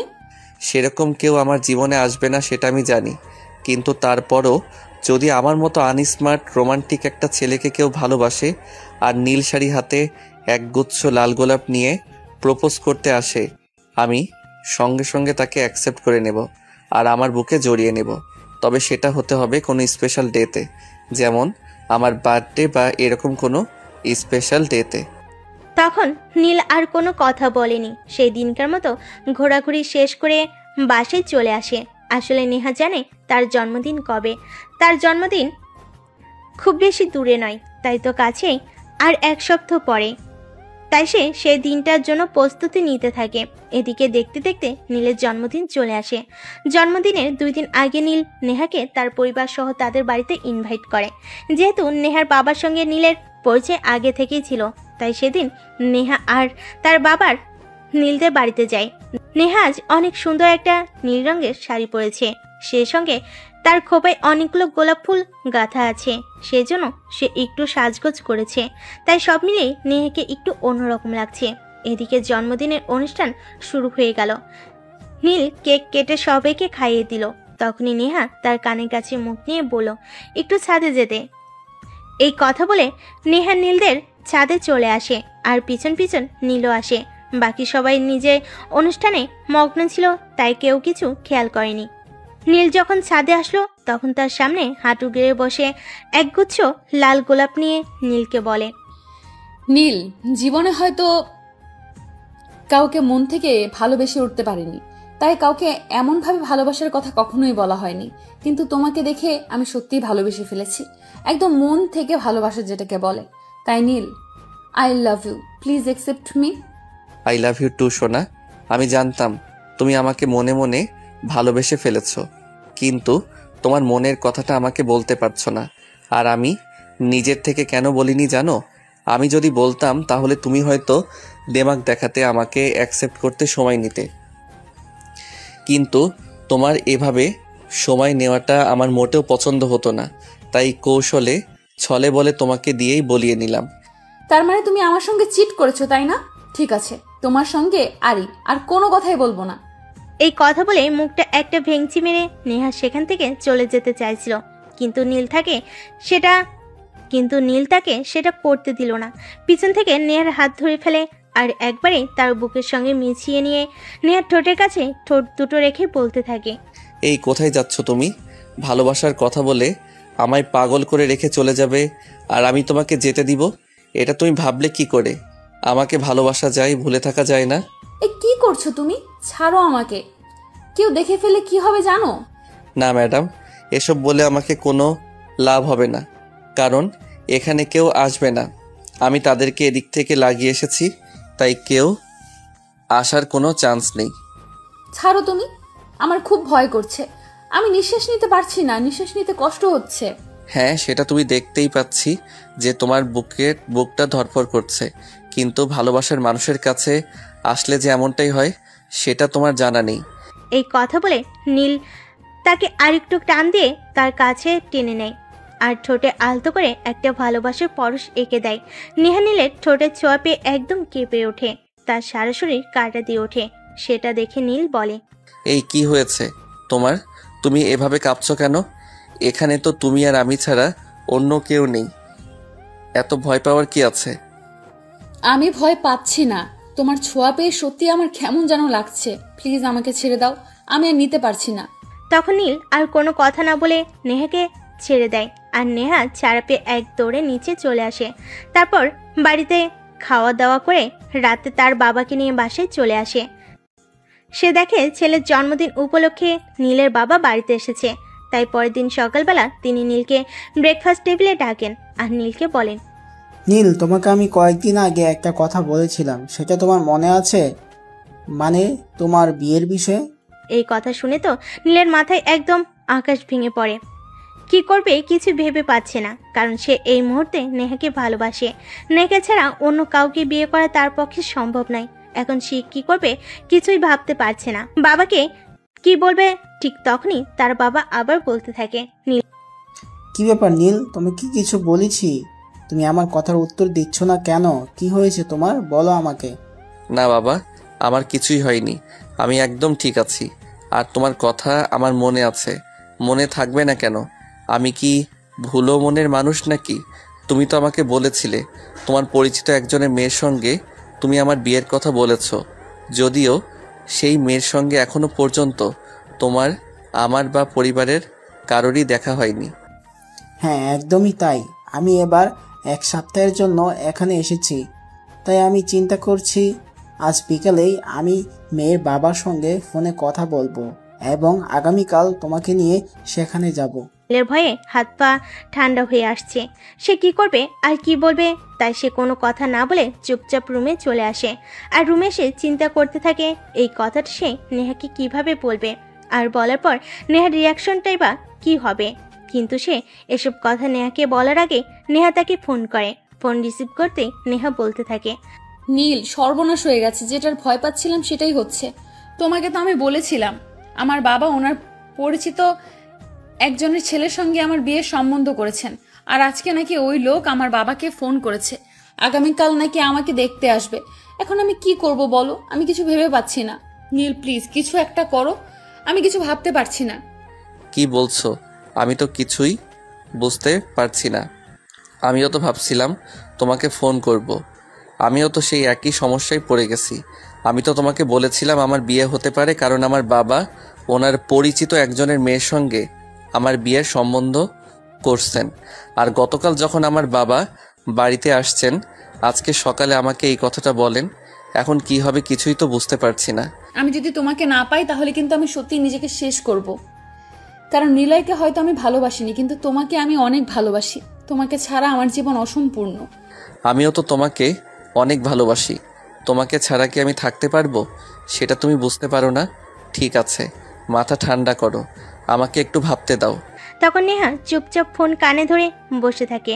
আর এদিকে কিছুক্ষণ পর নীল বলতে থাকে, আমার জন্য আমি কিছু করতে পারবো কি না এখনো বলতে পারছি না, তবে তোমাকে একটা কথা বলি, শোনো। তুমি যদি এই আইডিয়াটা কাজে লাগাও তাহলে 100% কাজ হবে। কি আইডিয়া? দেরি করছো কেন, বলো আমাকে। পাত্রপক্ষ যখন তোমাকে দেখতে আসবে, তোমাকে যখন তাদের সামনে নিয়ে যাওয়া হবে, তখন তুমি সবার সামনে বলে দেবে তোমার বাবা তোমাকে জোর করে বিয়ে দিতে চাইছেন। তোমার এই বিয়েতে কোনো মত নেই, তুমি অন্য একটা ছেলের সঙ্গে সম্পর্কে আসো। তখন দেখবে পাত্রপক্ষ এমনিতেই বিয়ে ভেঙে চলে যাবে, কারণ একটা ছেলে আর যাই হোক রানিং প্রেম করা একটা মেয়ের সঙ্গে বিয়ে করবে না। সত্যি তুমি একটা জিনিয়াস, তোমার মাথায় বুদ্ধি আছে বলতে হয়। আচ্ছা ঠিক আছে, এখন রাখছি। এই কথা বলে নেহা ফোনটা কেটে দেয়। আর এদিকে নীল বিছানায় বসে বসে ভাবতে থাকে সে কি করবে, কিন্তু কোনো উত্তর খুঁজে পায় না। তাই পরের দিন সকালবেলা ঘুম থেকে উঠে রেডি হয়ে নেয় পাত্রী দেখতে যাওয়ার জন্য। যদিও যেতে তার বিন্দু মাত্র ইচ্ছা নেই, কিন্তু তারপরেও ওকে যেতেই হবে, কারণ তার বাবার আদেশ সে অমান্য করে না। সকাল 10টা নাগাদে নীল আর তার বাবা রেডি হয়ে বাসা থেকে বের হয়। ড্রাইভার গাড়ি চালাচ্ছে, সে আর তার বাবা পেছনে বসে আছে। সে অনেকটা মনমরা হয়ে বসে আছে। এটা থেকে তার বাবা বলে, কি ব্যাপার নীল, কি হয়েছে তোমার? তুমি এইভাবে মনমরা হয়ে বসে আছো কেন? তোমাকে এভাবে মনমরা হয়ে বসে থাকলে দেখতে আমার ভালো লাগে না। কই বাবা, কিছুই হয়নি। আসলে প্রথমবার বিয়ের পাত্রী দেখতে যাচ্ছি তো, তাই একটু নার্ভাস লাগছে, অন্য কোনো কিছু হয়নি। তাহলে তুমি তোমার চেহারাটা ঠিক করে বসো, তা না হলে সবাই ভাববে আমি তোমার বাবা হয়ে একটা মেয়ের সঙ্গে তোমাকে জোর করে বিয়ে দিচ্ছি। তখন নীল তার বাবাকে কোনো উত্তর দেয় না, কিন্তু এভাবে চুপ বসে থাকে। কিছুক্ষণ পর দেখে গাড়িটা তার পরিচিত রাস্তা ধরে এগুচ্ছে। তাই সে তার বাবাকে বলে, বাবা, আমরা যেখানে যাচ্ছি এই বাসাটা কি এই রাস্তাতেই? হ্যাঁ, আমরা সেখানে যাচ্ছি। এই বাসাটা এই রাস্তা দিয়ে আর একটু সামনে গেলেই পড়বে। কিন্তু কেন বলো তো? না মানে এমনি জিজ্ঞাসা করছিলাম আর কি। আসলে এই রাস্তা দিয়ে মাঝে মধ্যে আমার যাওয়া আসা হয়ে থাকে তো তাই। তখন নিজের বাবা আর কোনো কথা বলেনি। গাড়ি চলতে থাকে এভাবে। প্রায় কিছু সময় চলার পর একটা বাড়ির সামনে এসে গাড়িটা দাঁড় হয়। আর তখনই নীল সেটা থেকে একদম চমকে যায়, কারণ এটা তো নেহাদের বাসা, যেখানে এর আগেও বহুবার এসেছে। সে মনে মনে একটু ভয় পেতে থাকলো তার সঙ্গে কি হতে চলেছে। তখনই তার বাবা তাকে জিজ্ঞেস করে, কি ব্যাপার নীল, তোমার চেহারাটা এই অবস্থা হয়েছে কেন? তুমি কি কোনো কিছু নিয়ে চিন্তিত আছো নাকি? তোমাকে এমন বিষণ্ণ দেখাচ্ছে কেন? কই না তো, আমি একদম ঠিক আছি। এখন ভিতরে চলো। এই কথা বলে নীল আর তার বাবা ভিতরে প্রবেশ করে। আর যখনই 4 তলার ফ্ল্যাটে তার বাবা কলিং বেল বাজে, তখন সে অনেকটাই চমকে যায়। আসলে তার সঙ্গে কি হতে চলেছে? তার বাবা কি কোনোভাবে জানতে পেরেছে যে নেহার সঙ্গে তার সম্পর্ক আছে, নাকি তার বাবা কোনো কিছু না জেনে নেহার সঙ্গে বিয়ের সম্বন্ধ করেছে? সে আর কিছুই ভাবতে পারছে না। কলিং বেল চাপ দেওয়ার কিছুক্ষণ পরে নেহার মা এসে দরজা খুলে দেয়, আর তারা দুজনে ভিতরে প্রবেশ করে। বিশেষ দুর্বষ্ট, এর আগে কখনো নেহার মায়ের সঙ্গে নীলের দেখা হয়নি, তাই নেহার মা নীলকে চিনতে পারেনি। নীল আর নীলের বাবা ভিতরে প্রবেশ করার পর নীলের বাবা নেহার মাকে জিজ্ঞেস করে, ভাবি, ভাই সাহেব কোথায়? ভাই সাহেবকে কোথাও দেখছি না কেন? উনি কি বাড়িতে নেই নাকি? ভাবি, ভাই সাহেব কোথায়? ভাই সাহেবকে কোথাও দেখছি না কেন? উনি কি বাড়িতে নেই নাকি? ভাইজান, আসলে আপনার ভাই একটু বাইরে গিয়েছে, একটু জরুরি কাজ পড়ে গেছে, কিছুক্ষণের মধ্যেই চলে আসবে। আপনি কোনো চিন্তা করবেন না, আপনারা প্লিজ বসুন। আমার মেয়েও রেডি হচ্ছে, কিছুক্ষণের মধ্যেই আপনাদের সামনে চলে আসবে। অপরদিকে নীল তো পড়ে গেছে মহা চিন্তায়। সে কি করবে কিছু ভেবে পাচ্ছে না। নেহাকে ফোন দেওয়ার জন্য অনেক চেষ্টা করেছে, কিন্তু কোনোভাবেই ফোন করতে পারছে না, কারণ তার পাশেই তার বাবা বসে আছে। তার বাবার সামনে নেহাকে ফোন করে কোনো কিছু কিভাবে বলবে? আর এদিকে নেহা যদি তার বলে দেওয়া কথাগুলো তার বাবার সামনে এসে বলে, তাহলে তো বিয়েটা একদম ভেঙে যাবে। এখন কি হবে? মনে মনে এসব কিছু চিন্তা করতে থাকে। অপরদিকে নেহা পাত্রপক্ষের সামনে আসার জন্য প্রস্তুতি নেয়। এমন সময় তার বাবা বাড়িতে আসে, আর তার বাবা বাড়িতে এসে নীলকে দেখতে পেয়ে বলে, আরে তুমি সেই ছেলেটা না, যে ছেলেটা সেদিন আমার মেয়েকে আত্মহত্যার হাত থেকে বাঁচিয়ে এনেছিলেন? এই কথা শুনে নীলের বাবা অনেকটা চমকে গিয়ে নেহার বাবাকে বলে, কি ব্যাপার আমজাদ সাহেব, আপনি কি আমার ছেলেকে চেনেন নাকি? আগে কখনো আমার ছেলের সঙ্গে দেখা হয়েছিল? হ্যাঁ, একটা অ্যাক্সিডেন্টের মাধ্যমে আপনার ছেলের সঙ্গে আমার দেখা হয়েছিল। তবে আমি জানি না আপনার ছেলে সেই বিষয়ে আমাকে কিছু বলেছে কিনা, আর সেটা শোনার পরও আপনার ছেলের সাথে আমার মেয়ের বিয়ে দেবেন কিনা আদৌ আমি জানি না। আপনি কি বলছেন? আমি তো কিছুই বুঝতে পারছি না। প্লিজ একটু খুলে বলুন, আমি নিজেকে কনফিউশনে রাখতে চাই না। তখন নেহার বাবা কিছু একটা বলতে চাইছিল, কিন্তু সেই সুযোগ তিনি আর পেলেন না, কারণ তখনই নেহা সেখানে প্রবেশ করে আর সবাইকে সালাম দিয়ে কারোর দিকে না থেকে সোফায় বসে। আর তারপর কাউকে কিছু না বলার সুযোগ দিয়ে সে বলতে থাকে, দেখুন, আপনাদের সম্পর্কে আমি কোনো কিছু জানি না, আর আপনাদের সম্পর্কে আমি কোনো মন্তব্যও করতে চাই না। তবে আমি আমার বাবার সম্পর্কে কিছু বলতে চাই। আমার বাবা আমাকে জোর করে আপনাদের ছেলের সঙ্গে বিয়ে দিচ্ছেন। আপনাদের ছেলেকে আমার বিয়ে করার কোনো ইচ্ছে নেই, কারণ আমি অন্য একজনকে ভালোবাসি। কিন্তু আমার বাবা আমার সেই ভালোবাসার সম্পর্ক মেনে নিতে নারাজ, তাই আপনাদের ছেলের সঙ্গে আমাকে জোর করে বিয়ে দিচ্ছেন। কথাটা শেষ করা মাত্রই নীল নেহার সামনে গিয়ে দাঁড়ায়, আর তারপরেই বলে, কিন্তু নেহা, এখন তো তোমার বিয়েটা আমার সঙ্গে হতে যাচ্ছে। যেহেতু তুমি নিজের ভালোবাসার মানুষকে পেতে যাচ্ছ, সেহেতু তোমার জন্য একটা খুশির খবর হয়ে দাঁড়ালো, তাই না? নীলের গলার আওয়াজ শুনে নেহা মাথা তুলে তাকায় আর নিজের সামনে নীলকে দেখতে পায়। সে তো নীলকে দেখতে পেয়ে মহা খুশি। একদম সবার সামনে নীলকে জড়িয়ে ধরে বলতে থাকে, সত্যি সেই মানুষটা তুমি? এটা আমি ভাবতেও পারিনি। জানো, আমার একদম নিঃশ্বাস নিতে কষ্ট হচ্ছিল। আমি ভাবতে পারছিলাম না আমি অন্য একজনের সামনে দাঁড়িয়ে কিভাবে আমার ভালোবাসার কথা বলবো, আর তারাই বা এই বিষয়টা কিভাবে নেবেন। যাই হোক, অবশেষে আমি তোমাকে পেয়ে গেছি, আমার আর কোনো সমস্যা নেই। তখনই নীলের বাবা নীলকে উদ্দেশ্য করে বলতে থাকে, কিছু বুঝতে পারছি না, আমাকে প্লিজ একটু খুলে বলো। বাবা, আমার নেহার সঙ্গে আমার প্রেমের সম্পর্ক চলছে, কিন্তু আমি তোমাকে ভয় পেয়ে কোনো কিছু বলতে পারিনি। আর এদিকে নেহার বাবা ও নেহার বিয়ের জন্য ছেলে দেখছে, তিনিও প্রেম অ্যালাউ করেন না। তাই আমরা ভয় পেয়ে তোমাদের কাউকে কিছু বলতে পারিনি। সেজন্যই আজ আমাদেরকে এই পরিস্থিতির মুখোমুখি হতে হয়েছে। ও যাই হোক, তোমরা দুজনে যেহেতু এখন নিজেদের ভালোবাসার মানুষকে পেতে চাচ্ছ, তাহলে তো আর তোমাদের কোনো সমস্যা নেই, আর আমাদেরও কোনো সমস্যা নেই, তাই না? আপনার সমস্যা নাই থাকতে পারে, কিন্তু আমার সমস্যা আছে। আমি কোনোভাবে আপনার ছেলের সঙ্গে আমার মেয়ের বিয়ে দেব না। কিন্তু কেন? আপনি তো আমার ছেলের সম্পর্কে আগেই খোঁজ খবর নিয়েছেন, যদিও সামনাসামনি দেখা হয়নি। তখন তো আপনি নিজের থেকেই হাত বাড়িয়ে কথা বলেছেন আমার ছেলের সঙ্গে আপনার মেয়েকে বিয়ে দেওয়ার বিষয়ে। তবে এখন কি হলো যে আপনি আমার মেয়েকে আমার ছেলের সঙ্গে বিয়ে দিতে রাজি নন? আমি কোনো বিয়াদব মার্কা ছেলের সঙ্গে আমার মেয়েকে বিয়ে দেব না। যে ছেলে বিয়ের আগে আমার মেয়েকে আমার বিরুদ্ধে কথা বলতে শেখায়, সেই ছেলে আর যাই না হোক কোনোদিন ভদ্র জামাই হতে পারে না। আপনার ছেলের মতো অভদ্র একটা ছেলের সঙ্গে আমি কোনোভাবে আমার মেয়েকে বিয়ে দেব না। আমি আশা করি আপনি বুঝতে পেরেছেন। এখন আপনারা বাবা ছেলে দুজনেই আসতে পারেন। আমি আপনাদের দুজনকে আর কোনো কিছুই বলতে চাই না। দেখুন, সব কিছু আপনার ইচ্ছা মতো হবে এমনটা তো নাও হতে পারে।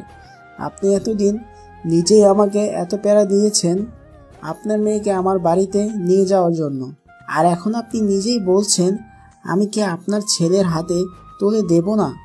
এটা হতে পারে না। দেশে আইন কানুন আছে, দেশে আইন কানুন বলতে কিছু আছে। আপনি যদি স্বেচ্ছায় আপনার মেয়েকে আমার ছেলের হাতে তুলে না দেন, তাহলে আমরা অন্য কিছু করতে বাধ্য হব। অন্য কিছু করতে বাধ্য হবেন না মানে আপনি কি আমাকে ট্রিট করছেন নাকি? আমি তো কিছু বুঝতে পারছি না। আপনার যদি মনে হয় আমি আপনাকে ট্রিট করছি, তাহলে আমি আপনাকে ট্রিটই করছি। কারণ আপনার মেয়েকে আমার ছেলে ভালোবাসে, এই কথা আমি জানতাম না। আমার ছেলে কখনো আমাকে এই কথা বলেনি। যদি জানতাম তাহলে আমি কখনো আপনার মেয়ের সঙ্গে বিয়ের সম্বন্ধ নিয়ে এভাবে আপনার বাড়িতে আসতাম না।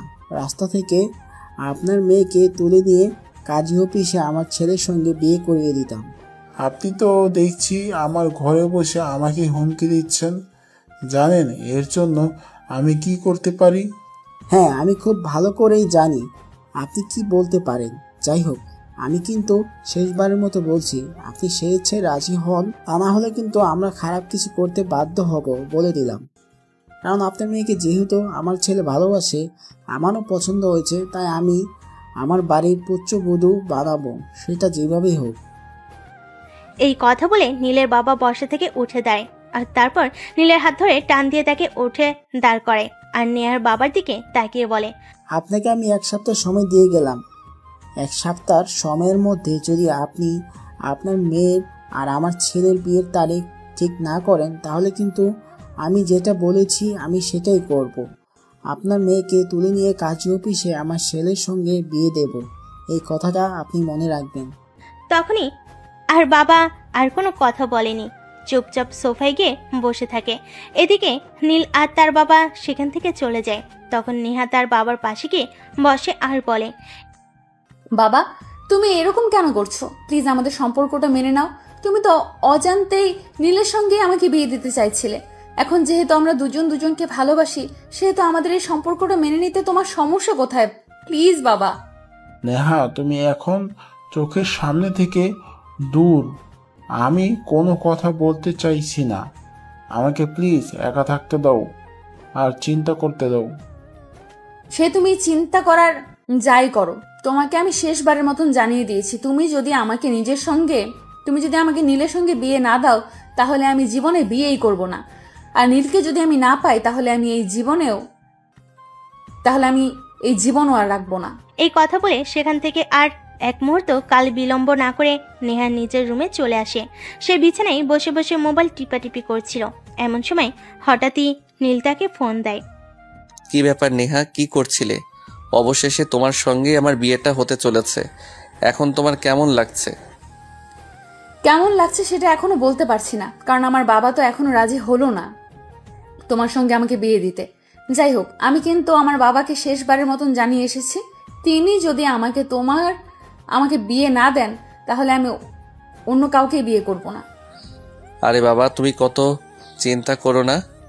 তোমার বাবা আজ না হোক কাল তোমাকে আমার হাতে তুলে দেবেন, আর এটা আমি 100% গ্যারান্টি দিয়ে বলতে পারি। তার কারণ হলো আমি আমার বাবাকে জানি। আমার বাবা যখন কোনো কাজে হাত দেন সেই কাজে তিনি সফল হয়েই ফিরেন।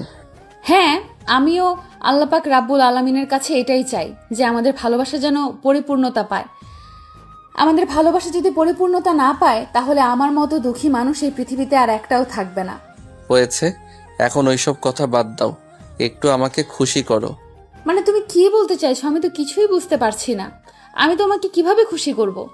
ন্যাকা একদম ছোট বাচ্চা সাজার চেষ্টা করছে তাই না? একদম এসব ন্যাকামি আমার কাছে করবে না, যেটা বলছি সেটাই করো, তা না হলে কিন্তু আমি ফোন কেটে দেব আর কখনো তোমার সঙ্গে কোনো যোগাযোগ করব না। তখন নেহা নীলকে মোবাইলের মাধ্যমে একটা পাপ্পি দেয়। আর না, সেটা আগেই বুঝতে পেরেছিল, কিন্তু একটু ফাজলামো করছিল আর কি। যাই হোক, এরপর চলে গেল আরো বেশ কিছুদিন। এতদিনে নেহার বাবার মন গলেছে, তাই তিনি আজ নীলের বাবার সঙ্গে দেখা করতে এসেছেন। তা বিয়েই মশাই, আশা করি এবার আপনার মত পাল্টাইছে, তাই না? এবার মত তো পাল্টাতেই হবে, তা না হলে যে আমার মেয়ে অন্য কাউকে বিয়েও করবে না, কারণ সে আমার ছেলেকে ভালোবাসে। তাছাড়া আমি একটা বিষয় জানি না, ভালোবাসা ছাড়া মানুষ থাকতে পারে না। তাই আমি আমার মত পাল্টে বাধ্য হলাম, যাতে আমার মেয়ে আর আপনার ছেলে দুজনেই খুব ভালো থাকতে পারে। সেটা তো আপনাকে আমি আরও আগেই বলেছিলাম, কারণ আমি খুব ভালো করেই জানি। আর যাই হোক, এই যুগের ছেলেমেয়েরা পরিবারের কথা চিন্তা করে নিজের ভালোবাসাকে কোরবানি করবে না, প্রয়োজন হলে তারা নিজেকে কোরবানি করে দেবে। তাই আমি যখন শুনলাম আমার ছেলে আপনার মেয়েকে ভালোবাসে, তখন আর এক মুহূর্ত দেরি না করেই সিদ্ধান্ত নিয়েছি। আর সেজন্য আমি আপনাকে বলেছিলাম, কিন্তু আপনি তো তখন বিষয়টা বুঝতে পারেননি। হ্যাঁ, এখন আমি বিষয়টা বুঝতে পেরেছি, তাই তো আমি কাল বিলম্ব না করে আপনার সঙ্গে কথা বলতে এসেছি। যাই হোক, বিয়ে শাদীর কথা বলা বিষয়ে আলোচনা করার কিছু আছে, তো তাই আপনার সঙ্গে আলোচনা করতে আসলাম। হ্যাঁ সেটাই। আচ্ছা আমরা তাহলে বিয়ের ডেটটা আমরা বিয়ের ডেটটা কবে ফাইনাল করতে পারি? আমার কিন্তু তাড়াতাড়ি তারিখ চাই, কারণ আপনার মেয়েকে ছেলের বউ হিসাবে আমার ভীষণ পছন্দ হয়েছে।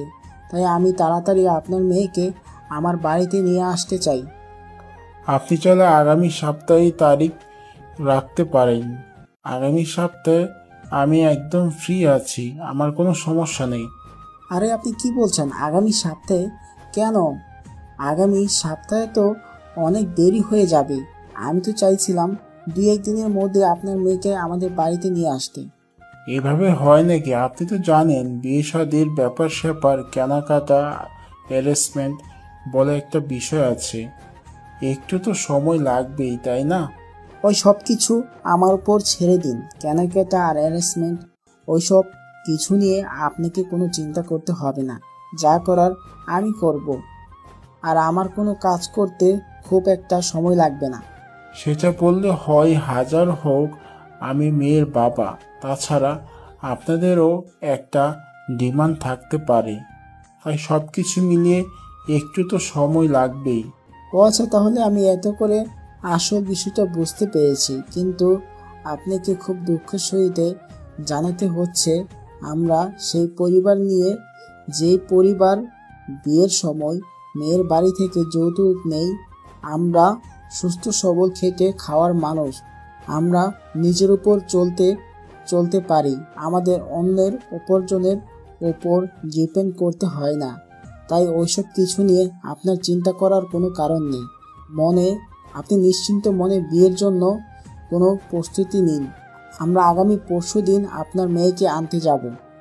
মানে এসব আপনি কি বলছেন? এত তাড়াতাড়ি বিয়ের আয়োজন হতে পারে নাকি? আত্মীয় স্বজন আছে, তাদেরকে ইনভাইট করতে হবে। তাছাড়াও গোছ কাছের একটা ব্যাপার আছে না? আপনাকে বললাম তো, এত চিন্তা করার কোনো কিছুই নেই। আপনার শুধু আপনার আত্মীয় স্বজন যাদের দাওয়াত করবেন তাদের দাওয়াত দিয়ে দিন, তাতেই হবে। অন্য কোনো কিছু আপনাকে ব্যবস্থা করতে হবে না। যা করার আমিই করব। তারপর সেদিনের মতো বিয়ের আলোচনা শেষ হয়। আর তখনই নীলের রুমে যায় আর বলে, মাই ডিয়ার ফ্রেন্ড, তোমার বিয়ে একদম পাকা হয়ে গিয়েছে। এইমাত্র তোমার শ্বশুর মশাই আমার সঙ্গে কথা বলতে এসেছিল। তুমি সত্যি বলছো বাবা? আমি তো একদম বিশ্বাসই করতে পারছি না।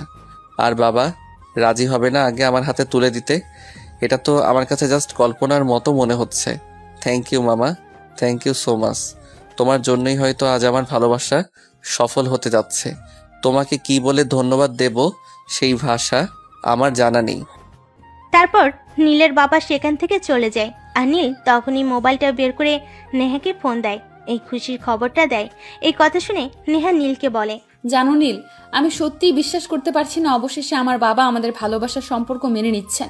কারণ আমি কখনো আমার বাবাকে নিজের মতের বিরুদ্ধে গিয়ে কোনো কাজ করতে দেখিনি। মনে যখন যেটা হয়েছে উনি তখন সেটাই করেছেন। কিন্তু আজ কিভাবে তোমার বাবার সিদ্ধান্তের কাছে হেরে গিয়ে তিনি নিজের মত পাল্টেছেন। সোনা, তুমি তো একজন বাবা, তাই তিনি খুব ভালো করেই জানেন ওনার সন্তান কোথায় ভালো থাকবেন, আর সেজন্য তিনি হয়তো এরকম একটা সিদ্ধান্ত নিয়েছেন। নয়তো হয়তো কোনোদিনই তোমাকে আমার হাতে তুলে দিতেন না। যাই হোক, ওসব কথা এখন বাদ দাও। এখন তুমি আমাকে এইটা বলো যে তোমার আর আমার বিয়েটা অবশ্যই হতে চলেছে, সেটা শুনে তোমার কেমন ফিল হচ্ছে? আমার তো মনে হয় তুমি অমাবস্যার রাতকে জিজ্ঞাসা করছো পূর্ণিমার চাঁদ পেয়ে তোমার কেমন লাগছে। তারপর নেহা নীল প্রেমালাপ করতে থাকে। এভাবে দেখতে দেখতে তাদের বিয়ের দিনগুলো ঘনিয়ে এলো। আজ তাদের বিয়ের কাজ সম্পূর্ণ হয়েছে। নেহাকে নীলদের বাড়িতে নিয়ে আসা হয়েছে। সারা বাড়ি ফুলের গন্ধ মম করছে। দূর থেকে বোঝা যাচ্ছে বিয়ে বিয়ে আবাস। নেহা বাসর ঘরে নীলের জন্য অপেক্ষা করছিল। রাত প্রায় 11টার মতো হবে। নীল আস্তে করে প্রবেশ করে রুমে, এসে দরজাটা লাগিয়ে দেয়। নেহা তখন খাট থেকে নেমে নীলাকে সালাম করে। আরে আরে, এসব কি করছো তুমি? তুমি আমাকে পায়ে হাত দিয়ে সালাম কেন করছো? তুমি আমার একমাত্র ভালোবাসা। তোমার জায়গা আমার পায়ে নয়, আমার বুকে। এই কথা বলে নীল নেহাকে টেনে দাঁড় করায় আর তার বুকের সঙ্গে জড়িয়ে নেয়। তখনই নেহা হাউমাউ করে কেঁদে ওঠে। তখন নীল নেহাকে বলে, কি ব্যাপার নেহা, কি হয়েছে? এখন আবার তুমি কান্না করছো কেন? আমরা তো এখন দুজন দুজনকে পেয়ে গেছি। আজ তো আমাদের অনেক খুশি থাকার কথা, কিন্তু তোমার চোখে পানি কেন? এটা কষ্টের পানি নয়, এটা ভালোবাসার মানুষকে নিজের করে পাওয়ার পানি। অবশেষে আমি তোমাকে আমার করে পেয়েছি, সেই খুশিতে আমার চোখে পানি এসে গেছে। আমি কোনোভাবেই নিজেকে কন্ট্রোল করতে পারছি না। হয়েছে মাই ডিয়ার সুইটহার্ট, এখন এসব কথা বাদ দাও। আজ আমাদের বাসর রাত, আজ কিন্তু আমাকে খুশি করতেই হবে। মানে তুমি কি বলতে চাইছো? আমি তো কিছুই বুঝতে পারছি না। তোমাকে আমি কিভাবে খুশি করব? অসহ্য, তুমি তো দেখছি কিছুই জানো না, নাকি সবকিছু জেনেও কোনো কিছু না জানার ভান করছো? সবকিছু জানলেই কি আমাকে স্টার্ট করতে হবে এমন কোনো হাদিস আছে নাকি? আপনি কি করবেন, যা করার আপনাকেই করতে হবে। ওরে চালাক, তার মানে আমাকে বোকা বানানো করছিল, তাই না? তুমি সবকিছুই জানো, কিন্তু সবকিছু জেনেও কোনো কিছু না জানার ভান করছিলে, তাই তো? হ্যাঁ, আমি সবকিছুই জানি, কিন্তু সবকিছু জানি বলেই কি আমাকে সবকিছু করতে হবে নাকি? তুমি আছো কি করতে? তুমি আমার বর, যা করার তোমাকেই করতে হবে। ওকে মাই ডিয়ার, কোনো সমস্যা নেই, তুমি যখন চাইছো আমি শুরু করি তাহলে আমি শুরু করছি। এই কথাটা বলে নীল নেহাকে কোলে তুলে নেয় আর বিছানার উপর শুয়ে দেয়। নীল আস্তে আস্তে নেহার দিকে এগুচ্ছিল। তখনই নেহা নীলকে ধাক্কা দিয়ে সরিয়ে দিয়ে বলে, এই কি করছো তুমি? আজ আমাদের বাসর রাত, আর বাসর রাত শুরু করার আগেই আল্লাহ তাআলার কাছে 2 রাকাত নফল নামাজ পড়ে শুকরিয়া আদায় করতে হয়, সেটা তুমি জানো না?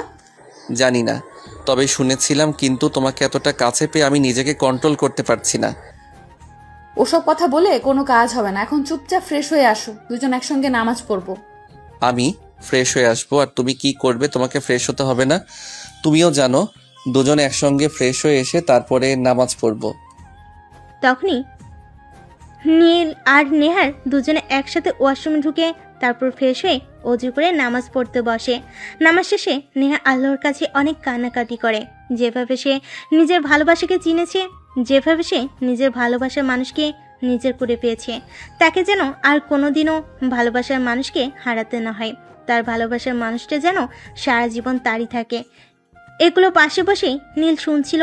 নামাজ শেষ হলে নীল তাকে বলে, তুমি মোনাজাতে এভাবে কান্না করছিলে কেন? ভালো কি তুমি একাই বাসো? আমি তোমাকে ভালোবাসি না? তোমার কি এটাই মনে হয় যে আমি তোমাকে ছেড়ে চলে যাব? তুমি আমাকে ছেড়ে চলে যাবে কিনা সেটা আমি জানি না, কিন্তু যদি কখনো এমনটা হয় তাহলে আমি সত্যিই মরে যাব, কারণ আমি তোমাকে ছাড়া বেঁচে থাকতে পারবো না।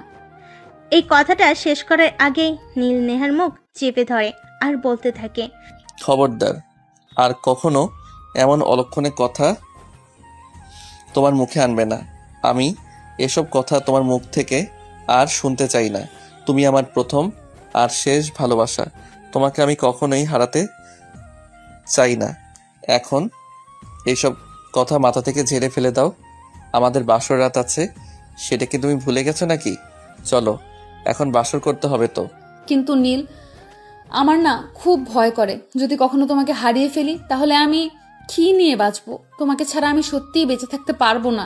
প্লিজ, এইসব আজে বাজে চিন্তা করে তুমি আমাদের এত সুন্দর সময়টাকে নষ্ট করে দিও না। আমি তোমার আছি আর তোমারই থাকবো। পৃথিবী কেয়ামত হয়ে গেলেও আমাকে তোমার কাছ থেকে কেউ সরাতে পারবে না। এই কথা বলে নীল আর এক মুহূর্ত দেরি না করে নেহাকে জায়নামাজ থেকেই তুলে নিয়ে কোলে উঠিয়ে নেয় আর তারপর সোজা বিছানায় নিয়ে চলে আসে। তখনই নেহা বলে, এই তুমি একবার আমাদের পুরো রুম আর ব্যালকনি চেক করে নাও তো। কেন? আমাদের বাড়িতে কি একটু আগে জোর এসেছিল নাকি যে জোর কোথাও লুকিয়ে আছে সেজন্য তুমি ভয় পাচ্ছ? আরে বাবা, তুমি এত কথা বলছো কেন? আমি তো সেটাই বুঝতে পারছি না। আসলে আমি শুনেছিলাম বাসরাতে নাকি ছোট ভাই বোনেরা ফাজলামো করে ঘরের আনাচে কানাচে লুকিয়ে থাকে, আর নতুন বর বউয়ের কথা শুনে, তাই বলছিলাম আর কি। এই ব্যাপারে চিন্তা করার কোনো কারণ নেই, কারণ আমার কোনো ছোট ভাই বোন নেই, আর থাকলেও তাদের এত সাহস হতো না আমার বেডরুমে চলে আসার, যেখানে আমি আমার বউয়ের সঙ্গে রোম্যান্স করব। এই কথা বলে নীল নেহার দিকে এগোতে থাকে আর নেহা তখন পিছোতে শুরু করে। এটা দেখে নীল বলে, কি ব্যাপার, কি হয়েছে? তুমি এভাবে পিছাচ্ছ কেন? আমার কাছে আসো। আমার না কেমন জানি লাগছে, কেমন একটা অস্থির অস্থির হচ্ছে। এরকমটা সবারই হয়। এখন প্লিজ আমার কাছে এসো, আমি তোমার থেকে আর নিজেকে দূরে দূরে রাখতে পারছি না। এই কথা বলে নীল নেহার হাত ধরে আর একটু নিজের কাছে টেনে নেয় আর তাকে ভালোবাসতে শুরু করে। নীল নেহার শরীরে কিস করতে থাকে আর তার শরীর থেকে গহনা, কাপড় চোপড় এগুলো খুলতে থাকে। এদিকে নেহা চোখ বন্ধ করে এসব ফিল করছিল। এটা দেখে নীল বলে, কি ব্যাপার নেহা, তুমি তোমার চোখ বন্ধ করে রেখেছো কেন? তাকাও একবার আমার দিকে। আমি তাকাতে পারবো না, এইভাবে বিবস্ত্র অবস্থায় নিজেকে দেখতে খুব লজ্জা করবে। ও তাই নাকি? আচ্ছা ঠিক আছে, কোনো সমস্যা নেই। আমি আজ তোমার সমস্ত লজ্জা ভেঙে দিব। আমার ভালোবাসায় কানায় কানায় তোমায় ভরিয়ে দেব। এই কথা বলে নীল আগে আরো কাছে টেনে নেয় আর আদর করতে থাকে। যাই হোক ভিউয়ার্স, অন্যের বাসর ঘরে ঢুকে পড়া কিন্তু ঠিক নয়, তাই চলুন তাদের বাসর রাত তারা করুক। আমরা না হয় অন্য কোনো গল্পে দেখা করি। নতুন গল্প নিয়ে হাজির হওয়া পর্যন্ত সবাই ভালো থাকবেন, সুস্থ থাকবেন। আল্লাহ হাফেজ।